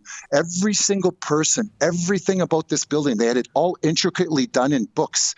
They took the time to research the whole thing. They knew every stamp of time on this building. They say there was a judge who lived, there was a motorcycle gang, the Bravos in Winnipeg back in the day. The president lived in that suite up there. I heard an old biker stopped by one day and said, can I take a look? We used to party up here. I said, yeah. He said, the president of the Bravos used to live up there. And it was 2 bikers at the bar here that told me, yeah, a guy, I showed them the house. They said, yeah, our friend hung himself up there. So I started hearing all these stories, the median. Yeah, these people were talking. They said that it was a mean judge that lived in this building and was mean to children. Okay? He was mean, very mean to children. I don't know what all that means. A mean judge, mean to children. That's what they're saying. and they were bringing toys and leaving toys up there. These paranormal people were really trying to, they live for this stuff. Like it freaks me out. Like, I don't know. I don't understand it. So anyways, another thing was I brought a girl there who is familiar with this stuff. And remember, there's no hydro, no water in this building, and that old staircase. And she said, we'll smudge, right? So we had these hard dishes, these restaurant dishes, and we took a big handful of this sage. And like I'm talking, I had 4 inches of sage on this thing, like a big, and I touched my lighter to the top of the sage just to start it to smolder. And as I turned to that staircase, that dish blew up in my hands into a million pieces. And that's the only thing that happened to me in that building. That's the only thing. I was a welder for 13 years. I know about heat. I know what heat's going to do. The heat never reached that dish. It never got to that dish. That's the only thing that happened to me. That whatever it was did not want that sage coming up those stairs up to that top floor. So I believe that sage stuff works. That was it. That was it for that night. We were too scared after that. I had a guy come there who they wrote a book about him in Alberta because of him and his wife came. They heard about it. Really? Because people were starting to hear about this now. And I had people coming up to me at work when I heard people were coming by, and some people we'd feel it, and some people they'd say no, but some you could really. Some people are sensitive to that stuff, but. So we had this guy come by. They wrote a book. Him and his wife wouldn't come in the house. They said, we're not coming anywhere near the house. We can sense it. We don't want anything to do with your house. They said, we're not coming in. We don't. But they drove by. He did at least tell me that. We drove by. We feel that's not a good house. And then, I had 2 mediums come there, and they said, oh, we got to stay up here and read from the book. They left in a few minutes. They were too scared. They said, we're out of here. Really? What is it? Like you walk in and you're like, damn, I got to get the heck out of here right now. Like what is pushing people? Like, is it, what is? I'll tell you something. I'm going to tell you something. Do you know where you were when, do you know where you were when 9/11 happened? I know exactly where I was. Where were you when you were the most terrified in your life? Because I know where I was. And I'll tell you, when those guys came, like the back door of that building had a mud room. So you go out the back door and you're in like you could pile lumber in there. Just a little it's not very nice change. Take your boots off.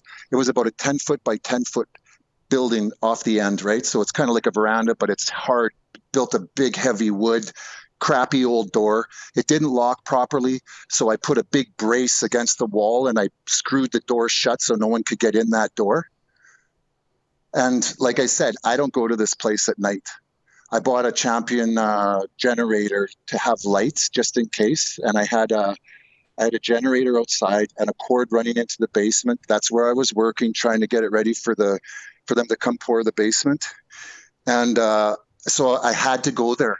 I got in this position. I had to go there at night, and I swear I don't go there at night. It scares me. Mike, I've ran into houses after guys doing B&Es with. I don't give a shit. I don't care. I've done all that. This scares me. That place scares me. So I'm not going to lie about that. That place scares me. So I had to go there and cut a piece of pipe sticking out of the ground with a grinder. So I had a 4-light generator light in the basement. So I walked in from the front because you can't get in the back. It's screwed shut. So when you go in this place, you got to come out the same way. So I walked in. I walked down that long hallway. I walked around. There's a chimney and a staircase going upstairs. I walked around that down into the basement, and I started up the lighting plant. So it's like really bright down there. And I plugged my grinder into the lighting plant, and I'm grinding this thing, and I can't quite get it because the cord's too short. And I give the cord a little tug, and the lighting plant falls over. Poof. I'm in complete darkness in this house in the basement. Oh, shoot. Yeah. And you know what? Complete darkness. That staircase on the second floor that goes to the top floor has 11 steps that go up straight, then a little landing, then it hangs to the right and goes up 7 more. I just had to let you know how that staircase looks. So anyways, I'm thinking I got a flashlight in the main bedroom on the main floor. I have to get to that flashlight. I don't have a phone. I don't have anything on me. I have to get to that flashlight. How am I going to do this? I was terrified. I was terrified, and it knew, and I knew it knew. I walked to the stairs of the basement, and I slowly started going up, and I was scared.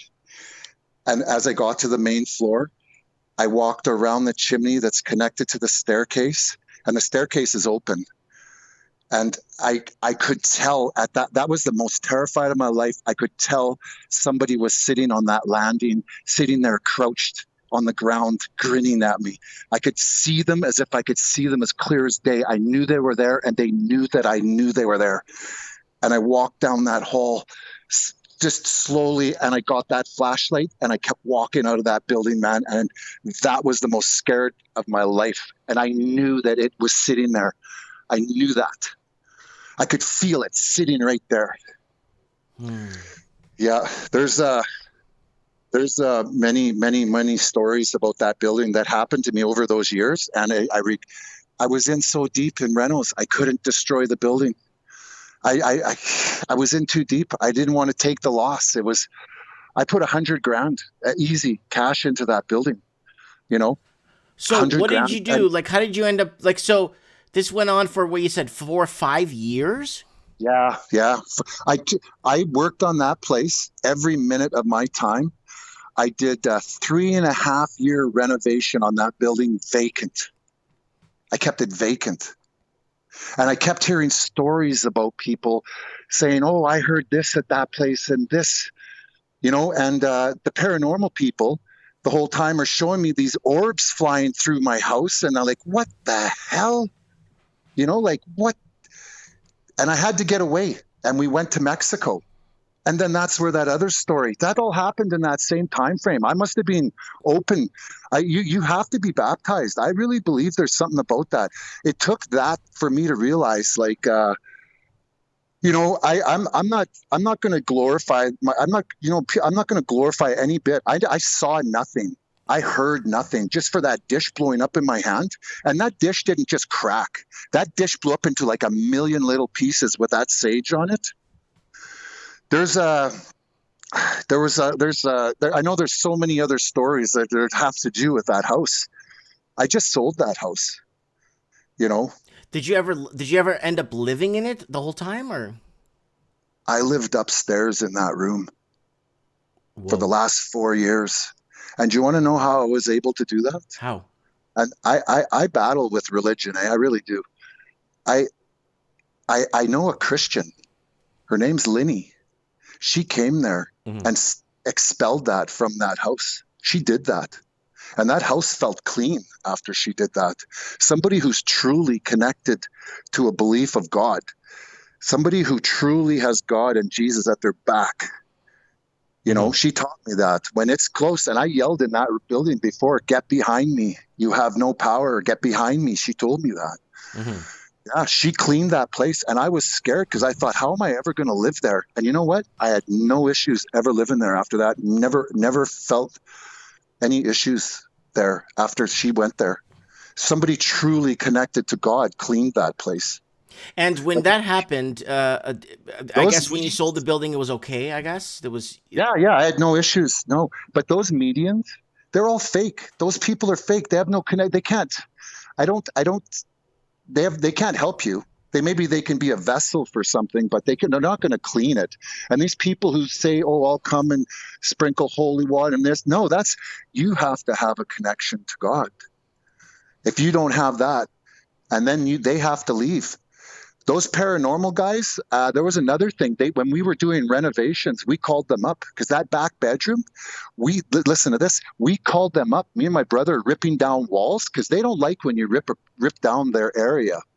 We ripped down a wall and we found kids' underwear in the wall. And we called them and they came down right away and they were taking pictures of it. That's the judge that was mean to kids. And the pieces started falling together. And that guy's living in a hell or a purgatory or something. That's what that is. So you could see And there's lots more. There's lots to do about that story. I'm going to think, oh, I forgot to tell him this part. There's so much. That was a very trying time in life. Like that was, it just caused so much misery in life. Oh God.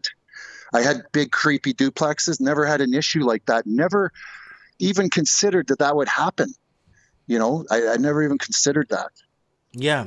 Well, you seem like, you're type of, hey, you like to get to the truth, no bull BS. Let's look at numbers. Yeah. Let's look at this. And then this paranormal thing comes into your lifetime or in your life, or this something unexplainable happens with no numbers and no, how do you say, scientific backing to it. You start to wonder, right?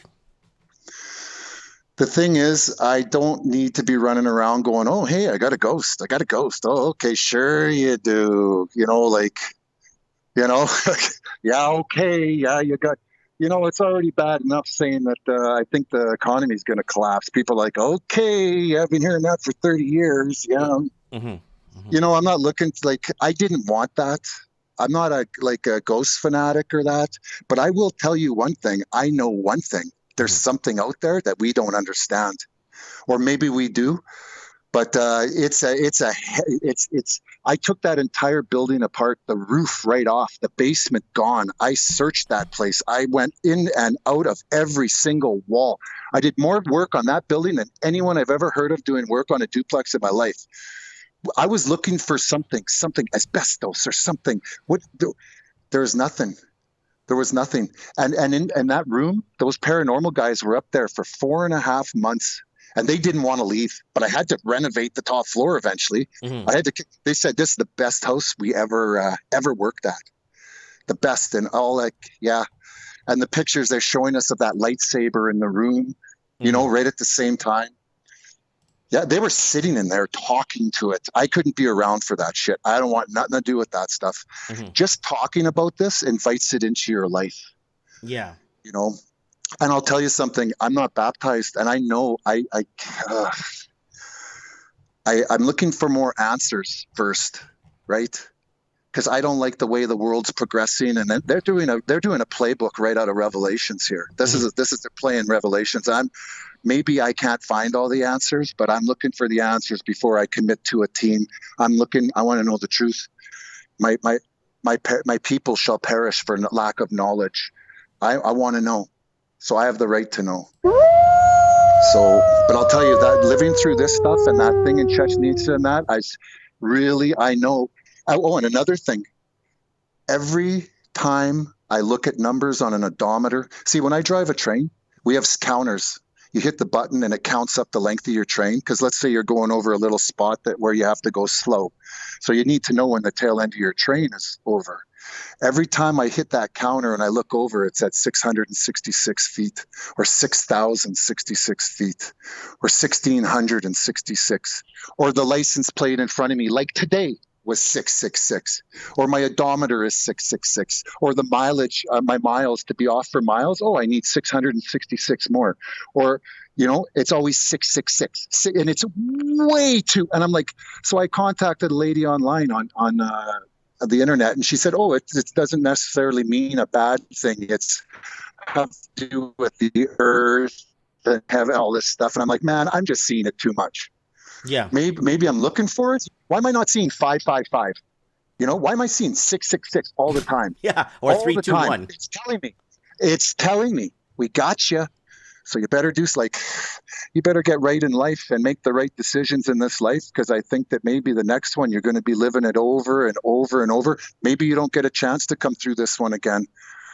I think maybe you have to make the right. There's no atheists in the foxhole, eh? Yeah. So. There's more to that story, Mike, but you know what? There's just so much that just trying to remember. Why don't you write everything down? We could do one single video on it, like a proper.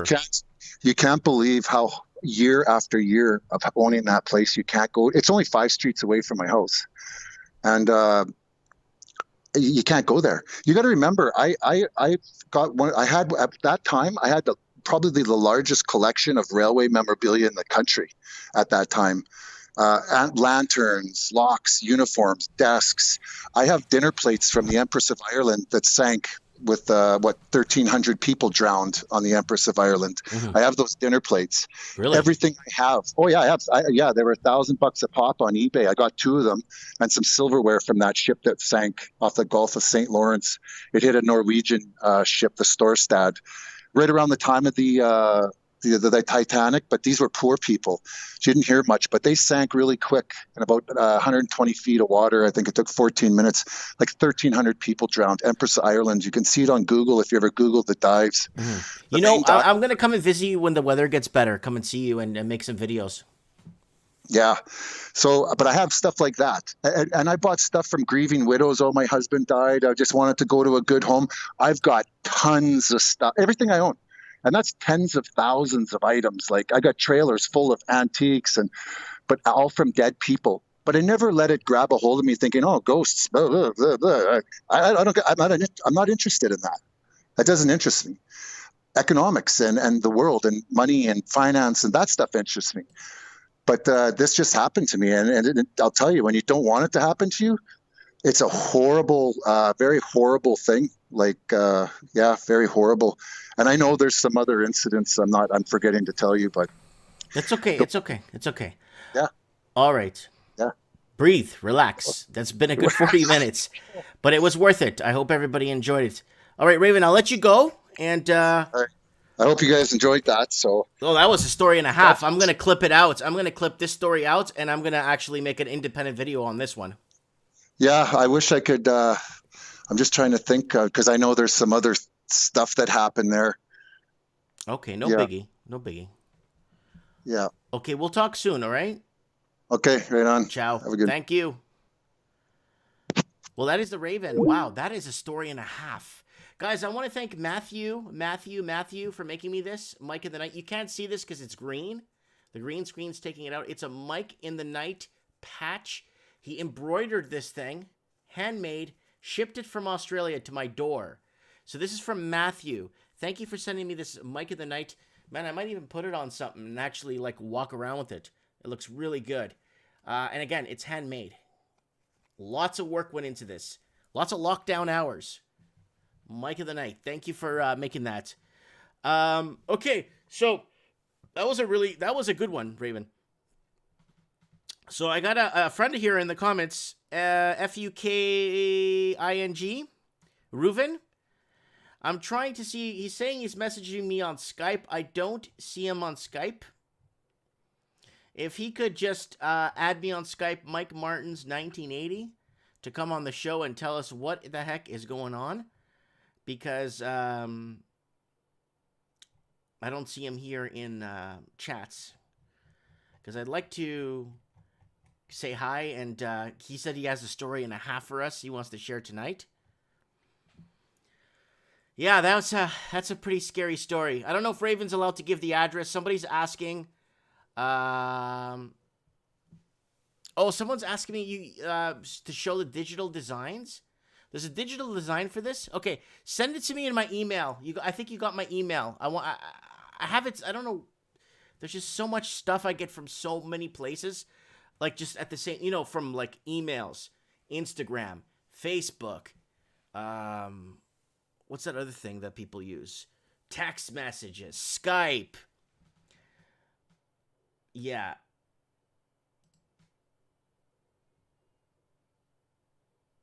Okay, so we got Buddy on there. Let's give him a call.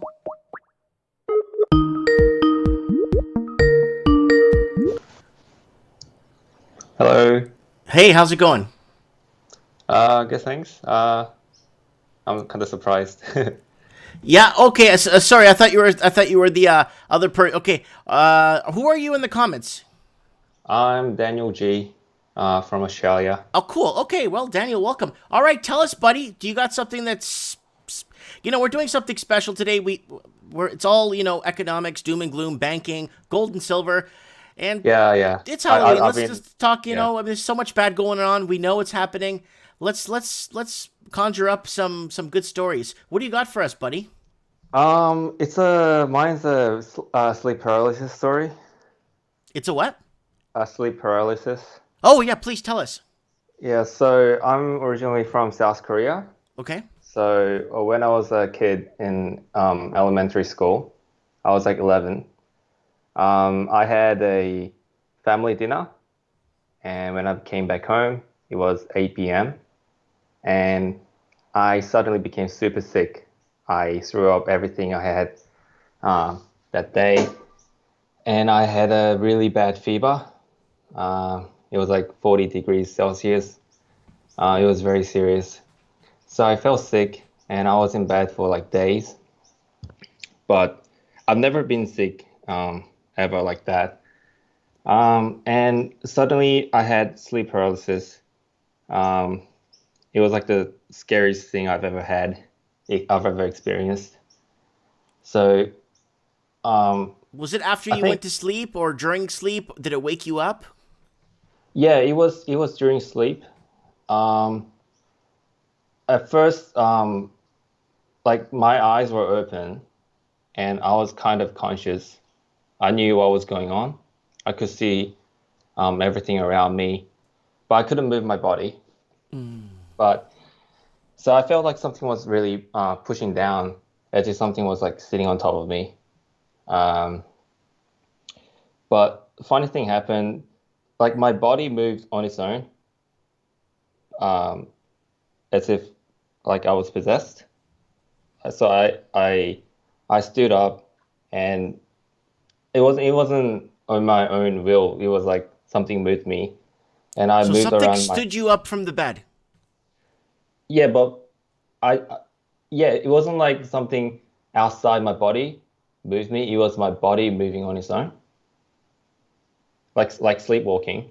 Okay. But I was fully awake.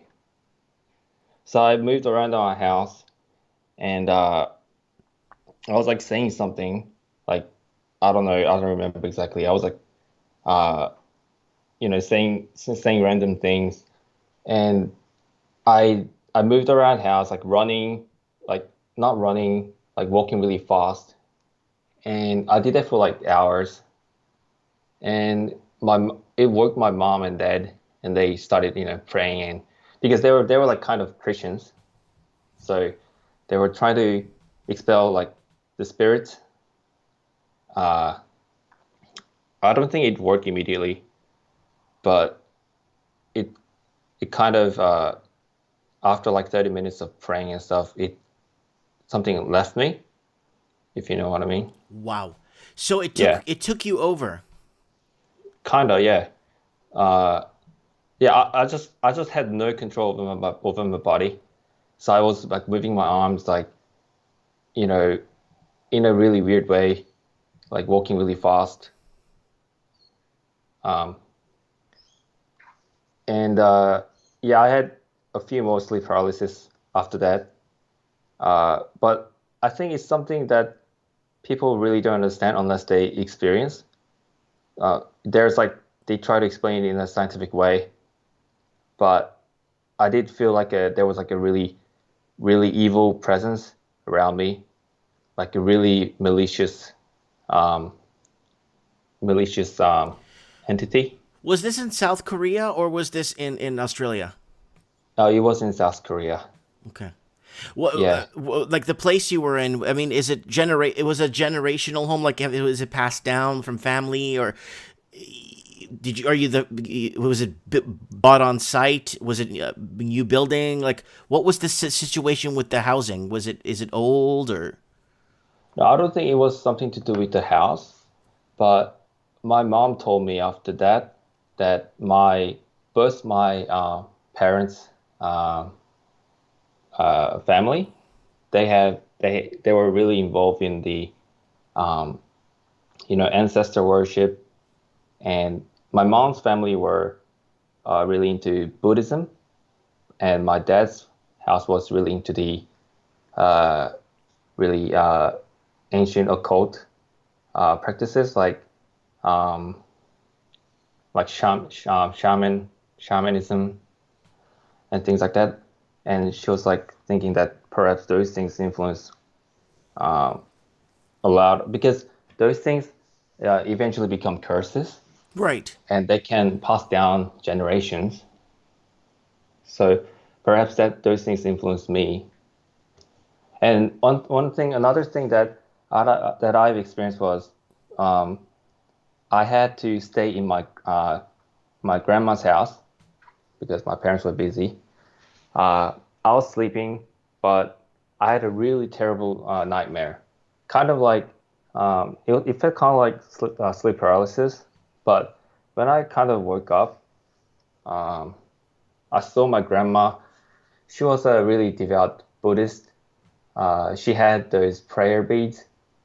So she was like mumbling and doing, those Buddhist prayers. Yes. Using those prayer beads. I knew that the nightmare that I had, it was really scary. Like, I don't know, I don't remember exactly what kind of dream it was, but it was really terrifying. Something like, yeah. So it was kind of like the same feeling I had when I was experiencing sleep paralysis, like as if something really malicious was in that room. And I knew that my grandma wasn't in the normal state.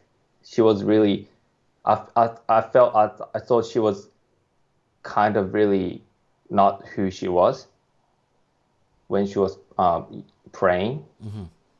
Yeah, so that was really weird. So you think maybe she got possessed or taken over or overcome? Yeah, kind of. Yeah. Hmm.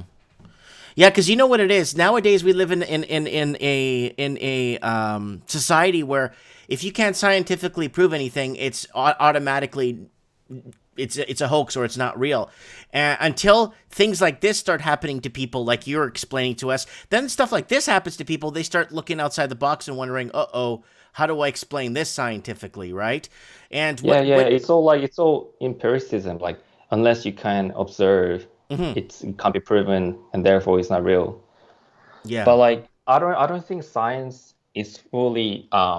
Science is just a bunch of like, I don't know, man. Science, in my opinion, is its own religion. Yeah, exactly. It's what it is. Like, its own religion is what it is. Yeah. Have you looked into the CERN ceremony that happened in like 2016? No. What is it? What was it? I probably did. I get so much information sent. Yeah, it's like a really occult ritual ceremony that they did. People know. Where was it? Where was it held? It was in Switzerland. Yeah. Okay, I saw that. I saw that. Yeah. Yeah, that was like a ritual ceremony. There are different theories, but what I think is the whole purpose of CERN is to bring about those demonic entities because we live in a multi-dimensional world, right? Mm-hmm. So bringing those demonic entities from the other side of the world, like other dimension. The nether world. Yeah. Maybe that's what they call it. Well, I just call it the nether world because that's what they called it on Beetlejuice. Oh yeah. Mm. So I think they are doing that ceremony in order to make that happen. Mm-hmm. And I think that the whole purpose of CERN is to, allow those entities to influence the world. And you know that they have like a whole statues of deities in CERN, right? Right. Yes. The Shiva statues mm-hmm. and things like that. So I don't think science is fully detached from spiritual reality of the world. No, there's always a back door to everything, right? Yeah. So there's always a back door, and then I don't know. Wow. Well, Daniel, listen, buddy, thanks for calling in and giving us your first time caller. So please call in again, eh? The channel goes back to normal next Mike in the Night. We'll be talking current events and the world's gonna end and what do we do? How do we prepare? And it goes back to normal after this show. Okay. Okay. Yeah. Thank you. No, thank you for calling in. Have a good night. You too. Bye. That is Daniel, who currently lives in Australia, but had some bad instances that happened to him in South Korea. Okay, so we got Johnny Be Good here. We're gonna get him on the show right now. Give him a plug in his on his end there.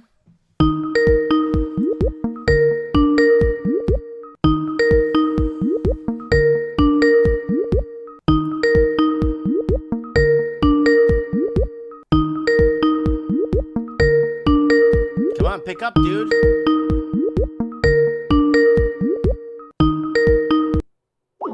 No answer.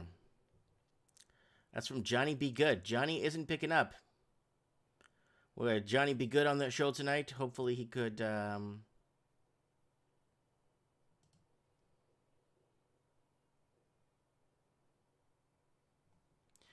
Somebody, check your Facebook Messenger. Horrific real-life video. Ask the American viewers to watch it. So that was from Eduardo back out in Toronto. Eduardo sent me a message in Messenger. Let me see. Here he is, right here.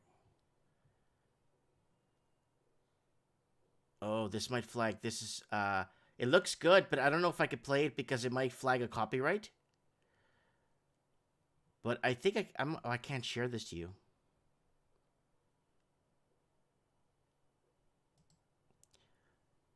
Yeah, this might flag. That's the problem. That's the problem. It's funny. It's really good.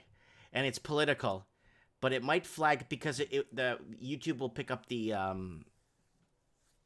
you know what I'm saying, the algorithm. Oh, it's just some kids going to a door, and I think it's Joe Biden there giving out candies, and it's just people, yeah. It's funny. It looks very funny. All right, so where is Johnny Be Good? I want to get Johnny Be Good and then get Supreme on last. Where is Johnny Be Good? He ain't picking up. Let's call one more time.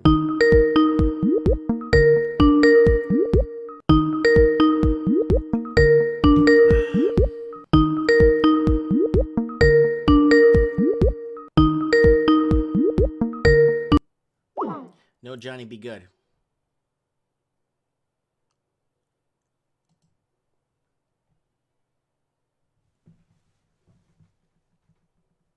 Weird. So we got, yeah, we'll get Supreme Canon on in a few seconds. Someone's asking me if I have any scary stories from Portugal. Portugal's old country. So there's all kinds of, you know, how do you say, creaky boards or if you're in the woods, you know when people are walking in the woods and you hear the twigs breaking? There's a lot of that in Portugal. It's an old country, right? It's the oldest border in Europe. It's got lots of history. It was neutral during World War I and World War II. So a lot of the architecture survived. A lot of Venetian, Swabian, Vandal, Roman, all kinds of architecture survived. And it's a very preserved country when it comes to history. And there's lots there.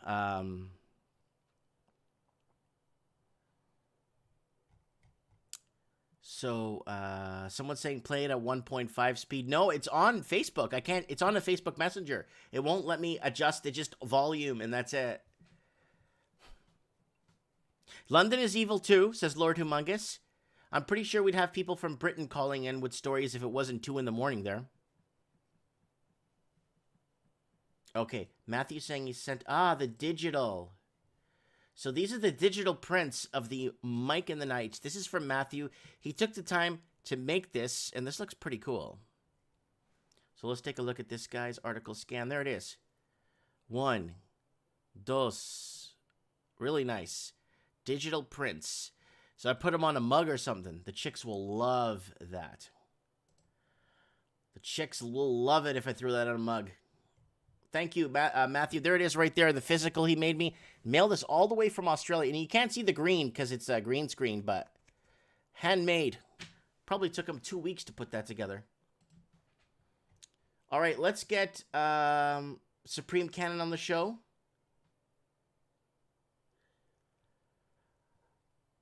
Let's get old Supremo on the show. I wonder why Johnny Be Good. Johnny's not picking up his Skype. Let's give him one more try. Johnny Be Good, where'd you go? Did he just delete his Skype account? No, there he is. No answer. All right, I'll try one more time and get Johnny Be Good on the show. Johnny Be Good's got a lot of history. Johnny Be Good's got a lot of history.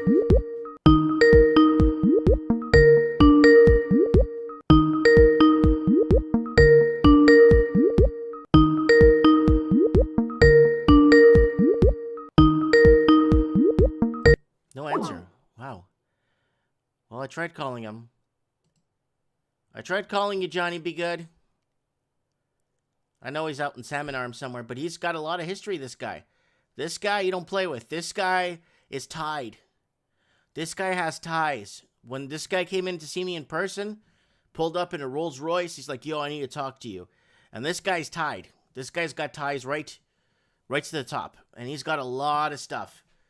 So, he says he's got a few scary stories, but he's not picking up his Skype. He just added me. All right, let's get Supremo on. Hopefully he picks up. Yo, Supremo. Oh, hang on a second. Are you still there? I'm right here, buddy. Oh, okay, all right. I just clicked off the picture so I could mute the feed, and it looked like you suddenly went quiet. So I thought, oh crap, what did I do? No, you're good. Okay, so, are you enjoying the show tonight?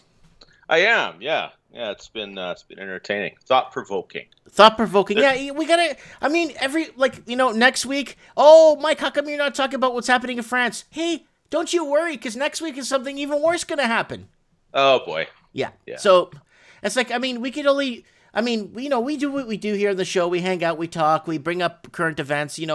We have fun. We do. You know what I'm saying, right? Sure. But sometimes, like Christmas. On Christmas, if we have a Mike in the Night, we'll go ahead and do a Mike in the Night on Christmas. We're doing a Halloween one. We're going to do stuff like 12 times out of the year or 10 times out of the year. We're not going to go with the, you know what I'm saying? Yeah, you've got 52 weekends, 52 Saturdays in the year for the regular format, right? Mm-hmm. So yeah, take 10 or a dozen and just go with the vibe. Of that particular time of year, right? Like the first day of spring or solstice or in this case, Halloween, right? Mm-hmm. Which has got an ancient history, as you noted in the comments to the video. The funny thing go ahead. Sorry. Did you see the when I was scrolling down through those masks from 1922, paper masks and all the paper mache, and someone put something in the comments that really made a lot of sense, is that people are no longer creative anymore like they were. No, they're not. It's just consumerism. Yeah. Right. In the end, it's just consumerism. What do most people dress up as now? I found it funny that you had the caller talking about pimps and hoes, because just about the only people it seems dressing up for Halloween anymore are college girls, right? Mm-hmm. It's just an opportunity to go out, be as trashy as you want to be. Mm-hmm. Yep. I can remember even 25, 30 years ago, when there was still a social life around here, and there was dances somewhere. Some hall in a 15-mile radius had a dance going for just about anything, and Halloween was guaranteed. Mm-hmm. And some of the costumes I remember 30 years ago, they were absolutely hilarious. And people would get together and they would have themes, right? And they would all dress the same. Like there was a bunch that dressed up like M&Ms one year. They came in and every once in a while in the middle of the dance floor, they'd stop and everything, they get into a M cheer. Yeah, but that was in the 80s though, 70s. That was in the 80s, yeah. It was different. You miss it when it's gone. You don't know what you have until it's gone. Yeah, and that's why I keep telling you the 80s was the best time to be alive. In so many ways, the 70s and 80s. I started the 80s at the age of 15, so obviously I still had some growing to do. But yeah, looking back, you realize how spoiled we really were. And we were talking about Halloween. It's like, well, why did those things spiral? Why did they dry up? Why did they get atomized? Why did they stop? And you can see, I think, the reality of evil. And that's a lot of things we're talking about ghost stories and paranormal experiences and things like that. The funny thing is, I can think of coincidences, but I can't think of too many things that I would call a spiritual visitation. But do you know what really weirds me out, Mike? Is the number of people that I've met in my life that talk about things like that. And they talk about it so casually. Like they're at home with it, or it's almost like an annoyance. Mm-hmm. It's funny, even in my own personal life, my ex, I think we had been married for a year, and a mutual friend passed away. He was 49, and he was a kind of an ex-cowboy or sometime cowboy. Mm-hmm.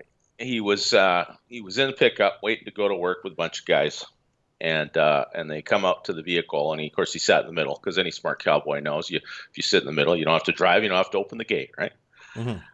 And he was sitting upright in the seat with his eyes open. He'd had a heart attack, and he had died right there. Whoa. Well, his wife was it was tragic. Yeah, his wife was quite young. He was a bit of a rake, our friend. But anyway, they had a kid, and we had spent a fair amount of time with them. And between the time that he passed away and his memorial, my wife went to visit her and see how she was doing. He had a little workshop next to their house. He just did random repairs for people and stuff like that. And there was a big apple tree in the front yard. It's all been mowed down now, turned into a mini store. Just funny, the other thing, how much history gets plowed over as time goes by. Mm-hmm. But she came back and she said that there was this orange light, like an orb, that was kind of moving around in the branches of this tree. And they were talking about, and they came out away from it believing that was Len, because they were, my wife was a Christian, and she, they prayed a lot and that sort of thing. And she went to comfort this widow, and while they were out in the yard talking, there was this orb that was moving through the trees. And I thought, wow, that's amazing. What a story, right? Like, that's incredible. And, and she treated it almost with annoyance. I think there are some people that these things happen on a fairly regular basis. They're quite familiar with them, and they don't like it. They blow it off. They dismiss it. There's stories of people who aren't spiritual at all have experiences like that, and it seems like it just goes over their head. It reminds me of a story of C.S. Lewis when he was a student. If you don't know who C.S. Lewis is, he was a Christian writer of the early 20th century. Most of your listeners on here will know who he is. Mm-hmm. But he had a story while he was studying, I believe at Oxford. He had a professor who was a Victorian type with the walrus mustache, and a very gruff individual. And the little eyeglass little pince-nez eyes, glasses, and all that stuff. Yeah, just very no-nonsense kind of headmaster sort of guy. Right. And he had no time for this religion. He had no time for this pap, this stuff and nonsense. Right. Like, he was very rationalist, very enlightenment kind of character. But they were doing he was doing a dissertation on the Bible, because the Bible is still the central book, the central, at least cultural book of Western civilization. I don't think anybody disputes that. Mm-hmm. Whether you think it's useful or not is beside the point. But our civilization is centered around that particular book. And he was doing a dissertation on the Gospels, and Lewis was doing his homework. He was off in the next room, and he heard this guy say some English expression like rum thing, all this stuff about the dying God. It almost seems like it actually happened. And then he just carried on talking. And I don't think he remembered saying it. There are times, I think, that people will put words into the mouths of people around you, and they're actually for you. They're not for the person saying them, because it means nothing to them. What's the word I'm looking for? My next to parallel experience, with my ex's own paranormal experience, was how mundane it seems to some people, and how it doesn't register with them at all. Like, it doesn't strike a chord. They don't get a sense of wonderment or dread from it. It's just kind of like, oh yeah, it's just something that happens once in a while, and they leave it at that. That describes a lot of people's lives. Mm-hmm. When we were just talking a moment ago about the 1980s, there was, in so many ways, we look back on it now, we didn't know at the time that was all going to evaporate. We didn't know it was going to be gone. It's not like anybody wanted it to. Mm-hmm. Right? It's like that old Garth Brooks song, "The Dance." If I'd only known how the deal would fall. Mm-hmm. Yeah, there's times like that it makes you think, and you get all you get all philosophical, all right? But I don't think it's to be misty-eyed about it. I don't think that these things that, like for example, what Raven's relating, yeah, they are creepy, they're unsettling, and a lot of people have experiences like that. But I think in a lot of ways, it's how you look at it. It's an evidence of things not seen, which your Christian listeners will understand where that phrase comes from. But it's a different kind of evidence of a different kind of thing, right? When you're talking about paranormal, when you're talking about hauntings, right, or demonic infestation, or I see Layla mentioned in the comments something about divination, right? Yeah, there are all kinds of things. I don't believe that these things are rooted in nothing. I don't think they are, and the thing about that is it should increase your sense of wonderment, because if you can sense evil in the air, the reason that you notice it is because you know that this is something that should not be. There's some things that just you just know deep down that there's a problem. And something has gone terribly wrong. I've related before that even the concept of religion, the root of the word religion is kind of a reattachment.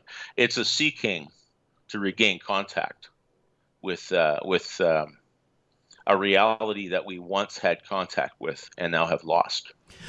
Can I jump in real quick? Sure, go right ahead. You know how that reality that we lost I don't know if you remember, obviously you remember, I'm going to bring up his name, you're going to know who I'm talking about, Aleister Crowley. Yeah. He founded the magic with a K. And Ordo Templi Orientis, yeah. Yeah, that guy went over to that Lake Loch Ness in Scotland, and rented a house or bought a house there, and ended up doing some or conjuring stuff. And I think of all the humans on Earth, this is the most wickedest guy that ever lived. But of all the humans on Earth, this guy, I think he got in touch with the nether world, or the other side, of all people. I think this one guy. Because they said after he left the house, because he had to go to Italy or do something somewhere else, he was called off to do work for somebody in that kind of realm that he does. And when that house was left, man, that's the House of Loch Ness. There's a YouTube documentary. There's a couple of documentaries of the House of Loch Ness. Because what happened was Aleister Crowley tried to get in touch or get in touch with the other side. Yeah. He ended up, I guess, doing it, but didn't close or finish off what he was doing and just abandoned it. And then that house, one of the Led Zeppelin singers, I think it's from Led Zeppelin, bought that house. Yeah, Fifth Buddha just said Jimmy Page bought his house. Yeah, oh, okay, that's Jimmy right. Page. Okay, right. Good. Somebody else knows in the comments what bought that house. And yeah, man, that was a bad. I think there are people here on Earth. I mean, I don't know with the Ouija boards and stuff, but do have the clairvoyance, or I wouldn't say clairvoyance either. The magic touch. I wouldn't even say magic touch. I don't even know how to say it. But to get in touch with the nether world if needs be. Yeah, well, if you're neutral on what the nether world is, then you'd make the use of the services of someone like Crowley. But Crowley himself said he was raised Plymouth Brethren. He was raised in a very almost a Puritan form of Christianity, and he himself didn't actually see a problem with it. He just made the conscious decision that if there was a Satan, an adversary, he was going to join his team and be his chief of staff. It was an aspiration for him. So every form of magic with a K that you can think of, this guy indulged in. It's an interesting picture that he drew, especially talking about aliens as we have today. In 1918, he did something called the Babylon Working. And it was some other man's wife, of course, because do what thou wilt. And it was a series of sex magic rituals, and purportedly it opened a portal of some kind, and this being appeared called Lam, Lam, and he sketched it. And it basically looks like a gray alien wearing some kind of cape. Now, this was in 1918. I don't know. okay, if science fiction had gotten that far, if anybody had other descriptions of things like that in the past. But and then there was another one. Or no, that was the Elemental working. The Babylon working he did in 1947 with Jack Parsons, who was, and L. Ron Hubbard, who was that Scientologist founder, and also. I don't think he science found fiction. Scientology. I think it found him. Well, it was an idea. He certainly seemed to have got an inspiration from it anyway. Yeah, that one was called the Babylon working, and that one, they said that they opened a portal, they couldn't close it again. Hold on. Yeah, I so, want to thank Danny Knox for sending me $13.99, saying Super Moon, fantastic, happy Halloween, fantastic, great night. Thank you, Danny Knox, for $13.99. I appreciate it. It means a lot. So continue. Yeah, that's right, Daniel. Aleister Crowley taught Jack Parsons. Yeah, Jack Parsons was He was literally a rocket scientist, right? So was Werner von Braun. Seemed to have been involved in some of these things too. It's funny, this idea that science and religion are somehow separate or non-overlapping magisteria is what an evolutionist, Stephen Jay Gould, called it. In other words, religion deals with morality and science deals with facts, as if the fact of human equality has nothing to do with the morality of slavery, right? It's dumb. It's just hand-waving dismissiveness. It's ridiculous. It's like saying, I was relating in the comments, it's like saying love is just a chemical reaction. Well, technically that's true, but the description of that chemical reaction would fill several large books. The description of how your eye takes light and turns it into vision, a TV image in your head. Oh, well, that's just simple. That doesn't mean anything. And it's like, good Lord, do people have any idea how impossibly complex they are? What is, if you remember, he was entrusted with the guiding humanity of the aeon of hours. What the heck? Yeah. Oh, well, good question. Some of these are. I have a feeling that some of this terminology he created himself to describe what he was doing. I'm not an expert on Crowley. Yeah. Okay. Someone on here knows better than I do, I'm sure. But it's and when you're attempting to systematize certain things for disciples, right? To teach them to move it forward, because one thing you could say about Crowley, I think, is true, is that he was definitely a man on a mission. This is something that he wanted to be the B666. He wanted to be, he wanted the significance of that. Now, of course, if you're going to talk about the B666, then you're talking about it from a biblical concept, which automatically says that your enemy is automatically Christianity. Right. And a funny thing is, in the world, when you talk about religious persecution, at least in the Western world, Christianity is always the object of the derision. Now, other parts of the world, obviously Muslims and Hindus and Buddhists are soaking the soil with blood too. So we Christians really should not hold ourselves to be that special in that regard, because there are plenty of people being killed in the name of all kinds of faiths in the world. We were talking about Chichen Itza. When the Spanish came to that place, this was somewhere where there was an assembly line slaughter going on. There was probably 250,000 people sacrificed on that pyramid, on that temple. There was a wall around it made of the skulls of the people who had been killed there. It must have stunk to high heaven. It must have smelled like death there all the time. It had to have been only someone with a deep, like a really fanatical religious commitment would do something like that. Well, and it was 100% witchcraft in any way that we would understand it now. The funny thing about Christianity, and this isn't a plug, I'm just going to put something out there. Most of, like the Day of the Dead, for example, in Mexico, festivals like that, a lot of these old pagan feasts were basically changed to feast days, right, for a particular patron saint. The funny thing about it is the ritual has been preserved, but the bloodshed and the pedophilia and the ritual murder, for the most part, was removed. Right now, obviously, there's been times and I'll talk about the Catholic Church, because if you're talking about Christianity past a certain period of time, you're talking about the Catholic Church. There wasn't anything else, right? has gone through cycles like that of degradation and regeneration. Like it happens, like any old ancient organization. It goes through periods of reform, and it goes through periods where people have just had enough, and they get back to their original intention. I'm hoping, with all the evil that we see right now, that something like that is around the corner for us. Because I know I've had enough, and I know that most people feel the same way. And I think it just gets to a point where God removes comfort. Like, we see all of these demonic things happening now. We see the derangement going on in people's lives, and the way they disfigure themselves, not just mentally and emotionally, but physically. And they've been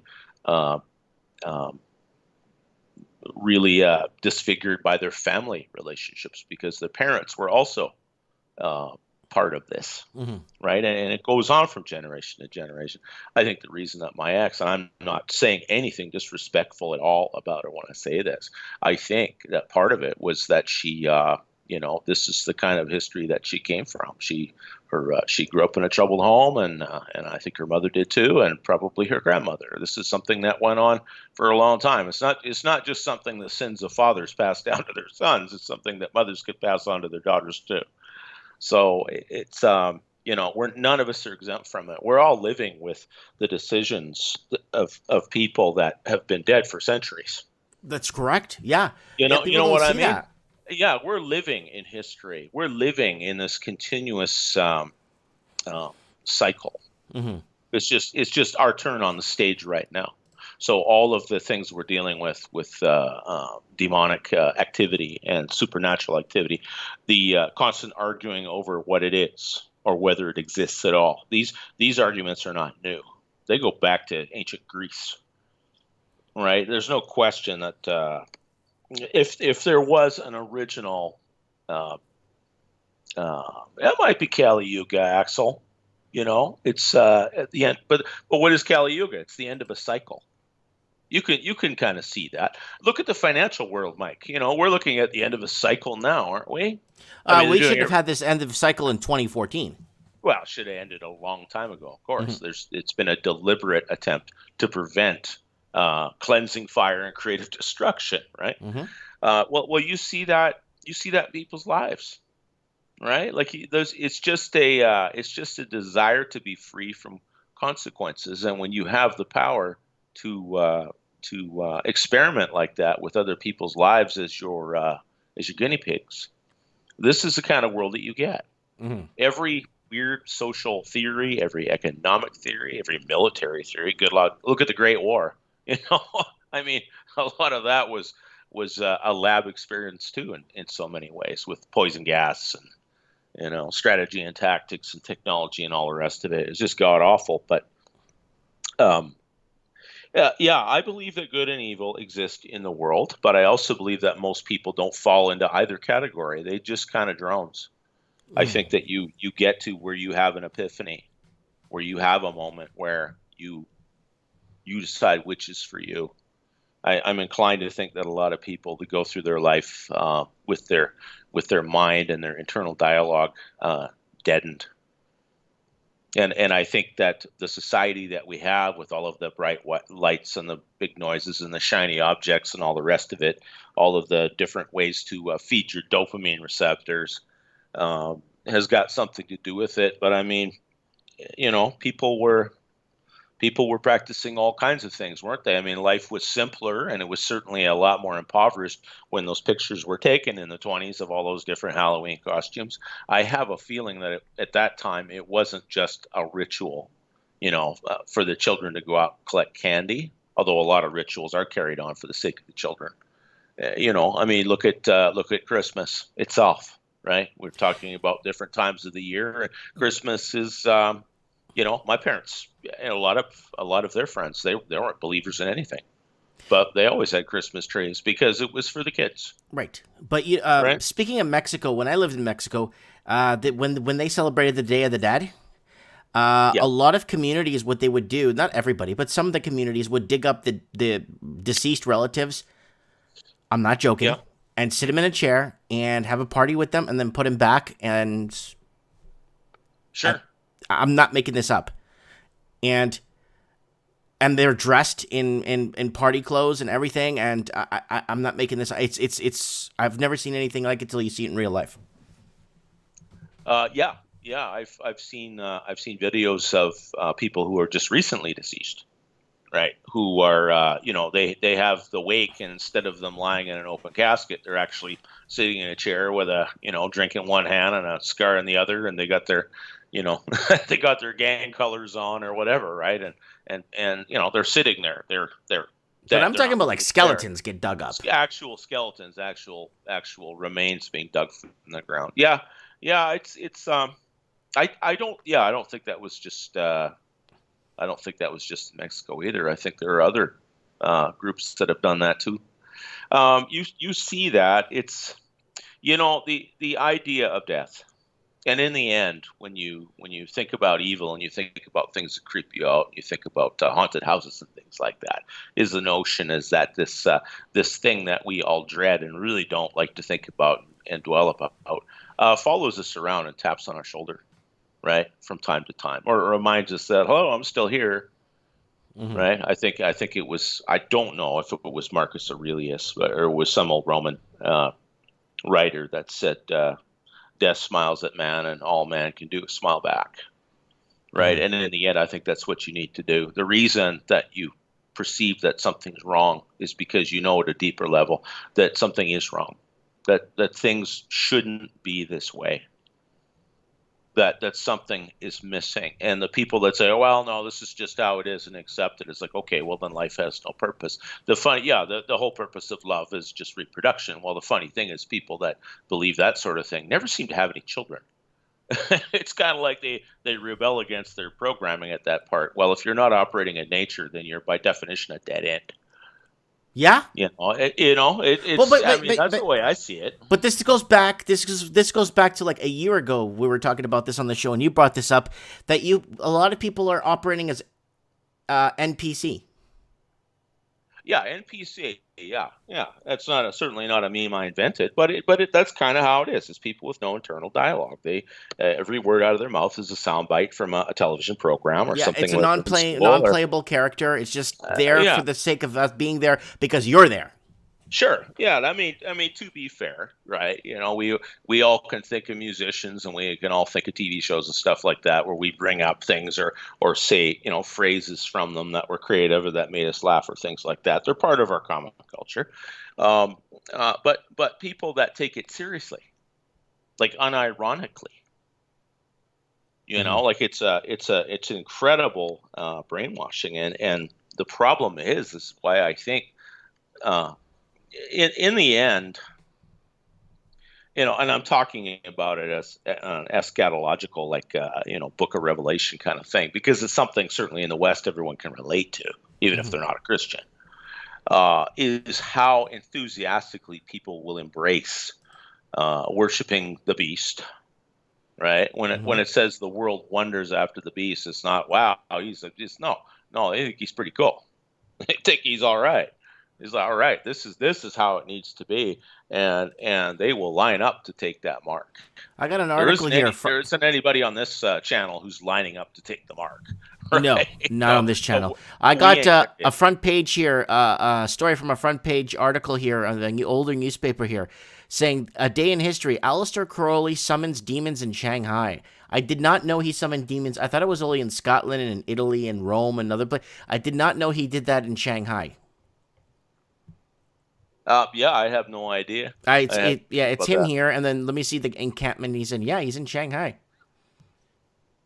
Yeah, Aleister Crowley, this is it. And there's like, wow, that's okay. So there's a little bit more information. I'm going to look into that a little bit later. Like, this guy went all over the world to summon demons. Yeah. Yeah. I mean, yes, this was a vocation of his. Yeah. Sorry, I'm sorry I brought that back. I just stumbled on this article. I just wanted to show everybody because that's crazy. I thought it was in a few places. Yeah. Tonight anyway. Yeah. Oh yeah. He traveled everywhere. No question about it. And he denied himself nothing. He absolutely, he wanted to know. Well, maybe he was looking for a geographical position that would make sense to summon them. maybe? Well, it's I think the idea is that there are different spirits in different places. That's biblical, right? The nations where they were denied, the nations were divided according to the 70 sons of 70 sons of God. Well, the term is B'nai Elohim, and it doesn't mean like Abraham. We're not talking about humans. We're talking about principalities and powers in the second heaven. And the reason that they were allotted to these fallen angels, essentially, was to punish them. So, you have the same kind of superstition in China, and there's probably an archangel who watches over them. He's just not very nice. Mm-hmm. You know what I mean? I know what you mean, Jelly Bean. Yeah. Axel Rose, aren't there vortexes with more energy like Mount Shasta? I couldn't really speak to that, but I would think so. I think in some ways it's like weather. There are places like Mount Hermon in Palestine, in Israel, that the Book of Enoch, I believe that's where the fallen angels fell to. There are probably places that are more spiritually active. I'm inclined to think this pool that Raven was swimming in was such a place. Precisely. It's not necessarily by the fact that people were sacrificed there, is that why did they choose this place? I have a feeling that a lot of the reasons that were used for the sex magic and the sacrifice and things like that were just excuses to do it. You had to get people metaphysically committed to doing these, what we would look at and think as horrible things. Okay, stop the press for a sec. Aleister Crowley in the jungles of Central Africa. He's surrounded by like tribesmen with like paint and historical African tribes and headgear, and he's just sitting there with two kids on his lap with these daggers in their hands. Wow, this guy! I thought this guy. Wow, this guy's been around more than Lady Diana, man, Princess Diana or the royals. This guy's been around. Oh yeah, absolutely. Any kind of magic at all. I think he was looking for commonalities. I'm inclined to think what he was looking for is what we would call in the industrial world best practices. Mm-hmm. I think that's what he was looking for. Ultimately, he was looking for the things that would work, so he could usher in the new aeon, the age of Aquarius.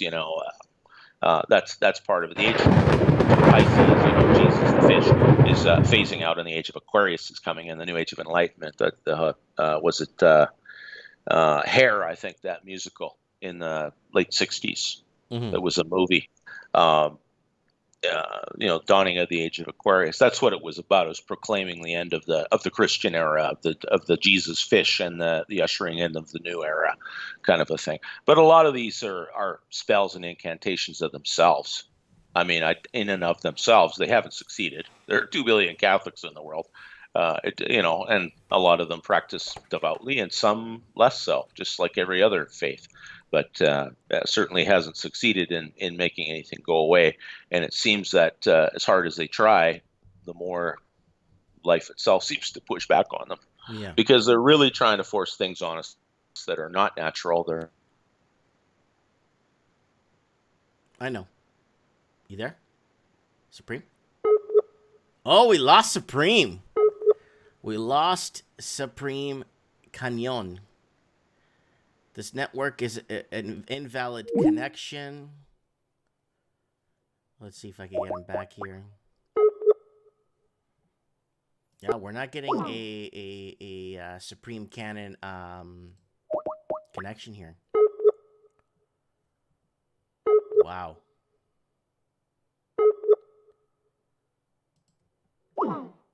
Okay, so he's lost. He's probably lost. Let me see if I could get Johnny Be Good on for 5 minutes. Real quick, I'm past my 3-hour mark here.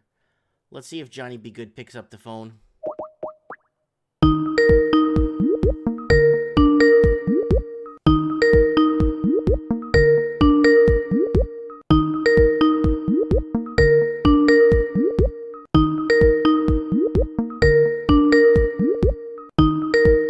Well, Johnny Be Good isn't picking up his Skype. No big deal. someone as saying, is food poisoning gone? Yeah, I got food poisoning on Tuesday, and I still try to make videos for you guys, and you know what I mean. Just trying to get through the week. It's been pretty bad. Supreme Cannon's calling back. All right, Supreme, wind it down. Wish us all. Oh no, he's not even on. He's offline. Anyways, guys, it's been a great. We'll get Supreme on again. He's a regular on the channel. And hopefully next week maybe we can get Johnny. Well, here he goes again. Supreme, you there? Hi. Yeah. Okay, we're gonna tell you to say your goodbyes and yeah. Okay. Well, I'll wrap things up here. Good God, it's after 11 already. So thank you, Raven, for relating that story and that photograph, and everyone who called in tonight. It's it's one of those things. It seems strange because a lot of people think I'm a religious wingnut, which really makes me laugh. But it's one of those things that I think that you can be objective about, right? We were talking in the comments about. Hello? CERN, right? This super. Hello? Collider. Hello? This. Hello? Well, we keep losing Supreme. His internet gets really weird at times. We're used to it. It's okay.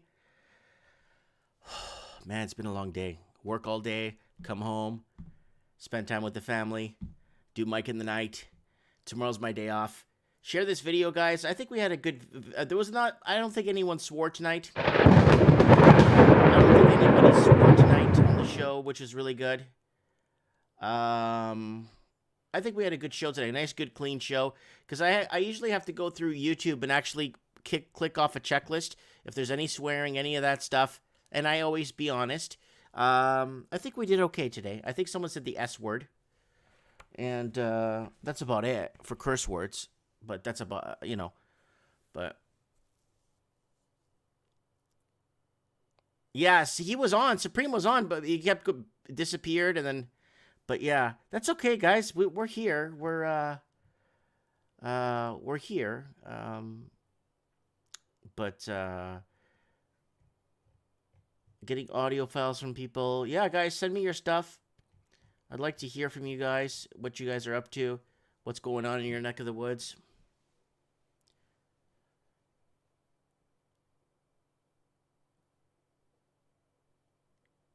Yeah.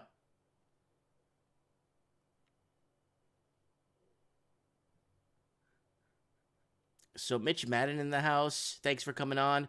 Thanks everybody for coming on. I'm just going through just going through the comments here. It's been a really good Halloween, guys. I'm gonna plug next week's show, guys, if that's okay. If you guys don't mind, let's hit over article scan here, guys. Please subscribe to the channel. Let's start growing this channel. I was at 12,200 subscribers for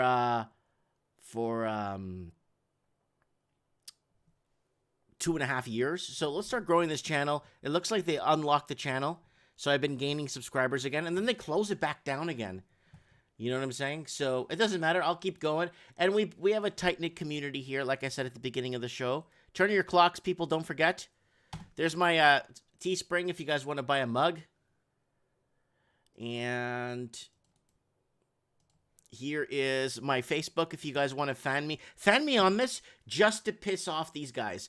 I keep asking them, can you make me can I please be, if it's okay with you, a public figure? You can't be a public figure. You're not credible. Well, 115,389 people think I'm credible. Thank you for that.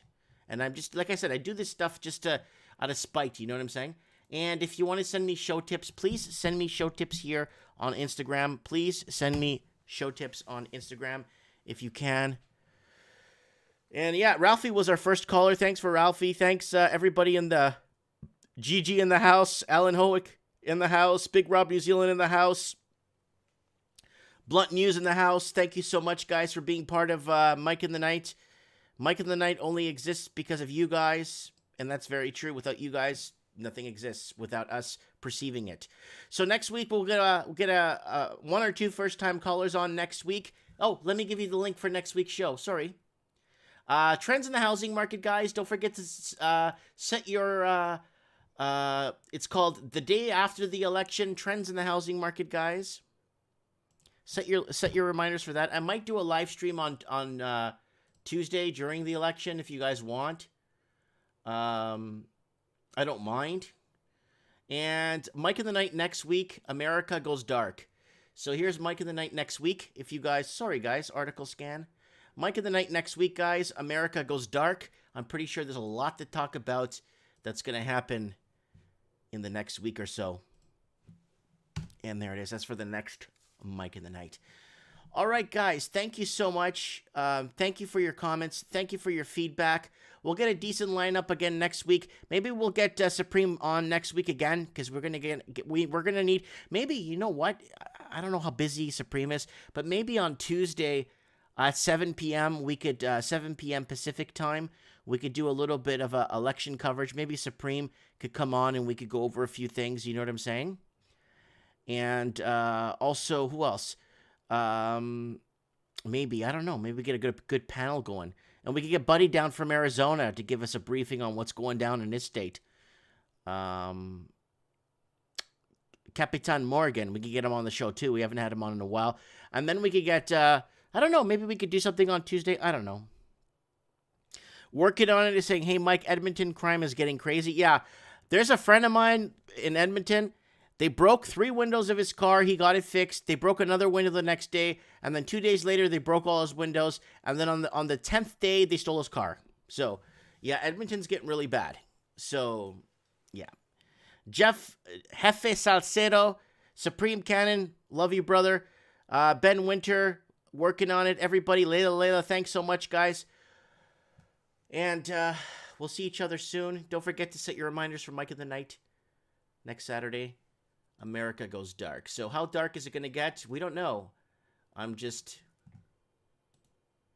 hoping it's not. There's the link right there. Let me know what you guys think. And guys, thanks for being part of this special tonight on Mike in the Night. We wanted to change things up. Like Supreme Cannon says, we have 52 episodes a year. We might as well do 5 or 6 or 10. Just kind of little offshoots, so I guess the algorithm doesn't kill us so much on YouTube. So we'll see next week if we could get Johnny Be Good on the show, and I'll do a Skype test with him through the week, and a few other things, and that's it, man. We'll go from there. Thanks so much, guys. Take care, and if you can't take care, please stay safe, and thanks for watching. God bless, and happy Halloween.